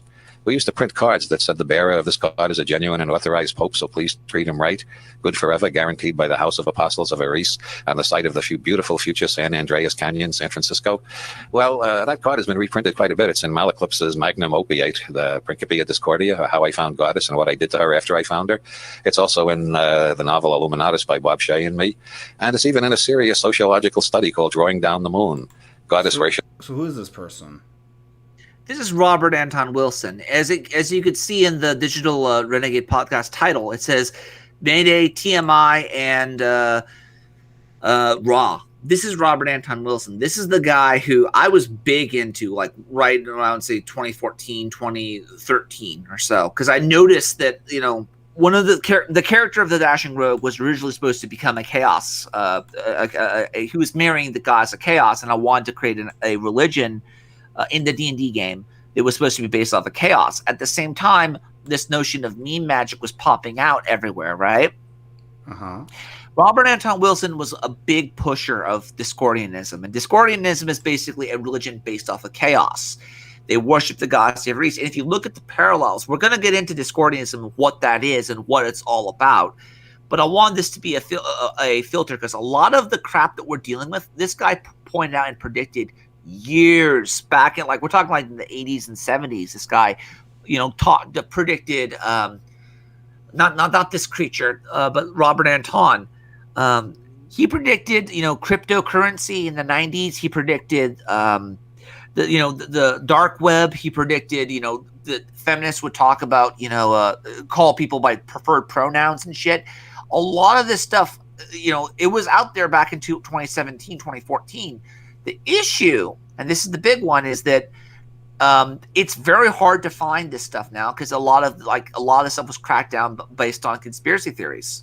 So it's very hard for me to find information relating to Robert Anton. But he's a very important person, so much so that he has influenced what's his name, Grant Morrison. He has influenced George Carlin. He was an influence of, I believe, Alan Moore. A lot of people were influenced by Robert Anton Wilson. So I wanted to give people sort of an intro to his ideology, because here's the thing. A lot of what, like, I would say Robert Anton Wilson was what is sort of like a Timothy Leary / combination of Jordan Peterson as well. I do believe that Jordan Peterson borrows a lot from Robert Anton. So that being said, I wanted to play a few of his videos and music, or whatever you want, and I wanted to show people the parallels between, let's say, the Keck phenomenon, as well as Discordianism, because I'm of the opinion that history is not repeating, but it is rhyming. If that makes any sense. So we're going to get into that, because it's a big topic, and I wanted to be able to do my due diligence, because there's a lot to go over here. Okay, I mean, you know, again, I just wanted to say, because I do believe that we're seeing the birth of a chaos deity like Keck is paralleling the very same birth of a chaos deity like Eris coming into the West. It's not the first time. Like, we saw birth in the 1960s, the counterculture kicked off. Eris showed up. 2014, we see the rise of Keck. I think there may be some connection here in that regard.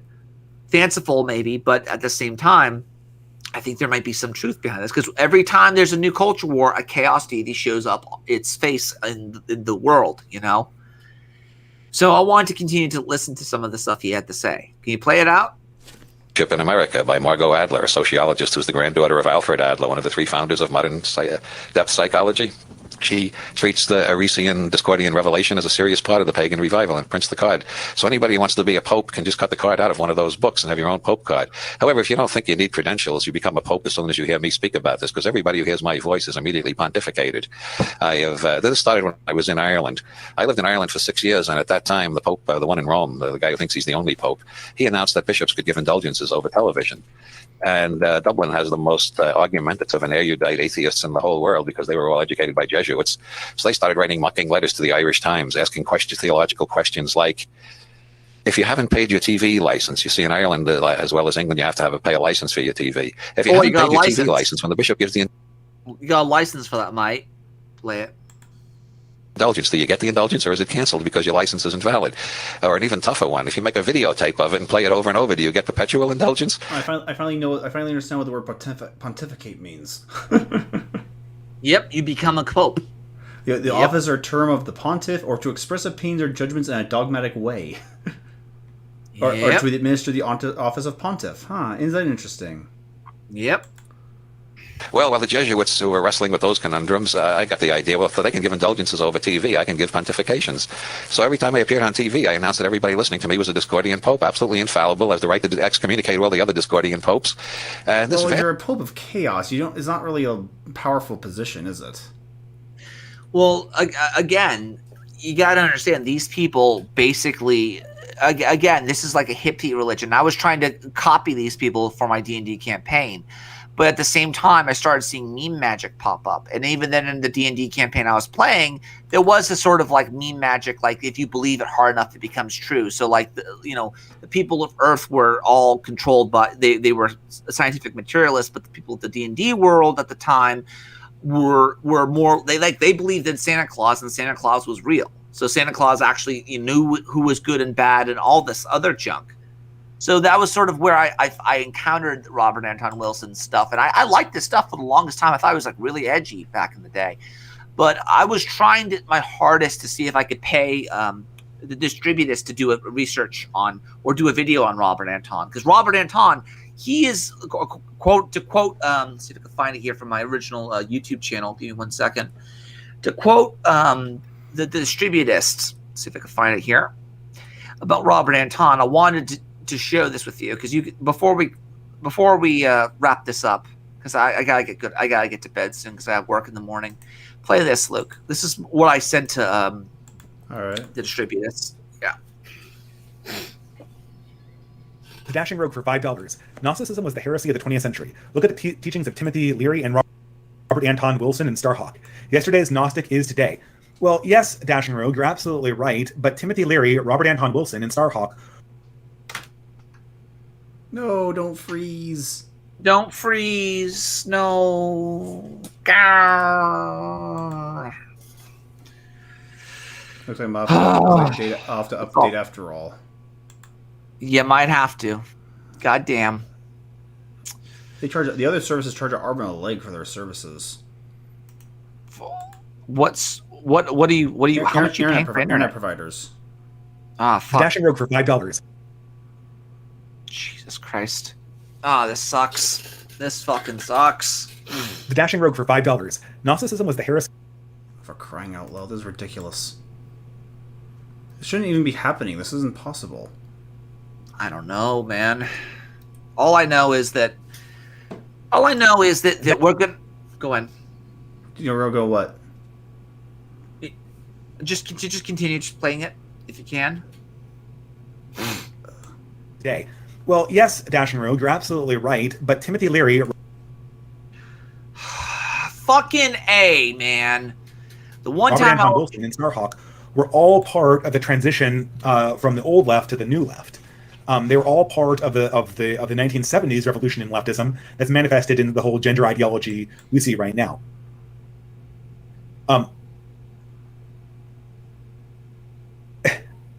Gnosticism, I totally agree with you, the Dashing Rogue.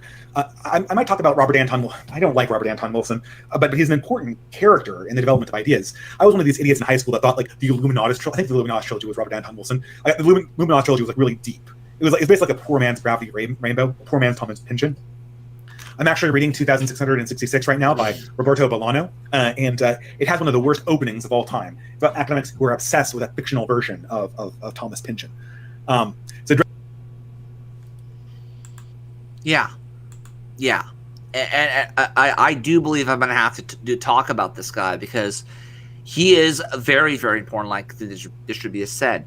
So I got to, again, and the problem, and this is the big one, is that a lot of his stuff was taken down off of YouTube because of censorship. Because, Robert Anton was big into conspiracy theories back in the day. He was also part of that whole MK Ultra crap. So, other than that, I got nothing else to say. Luke, got any final thoughts? Not so fast, preacher man.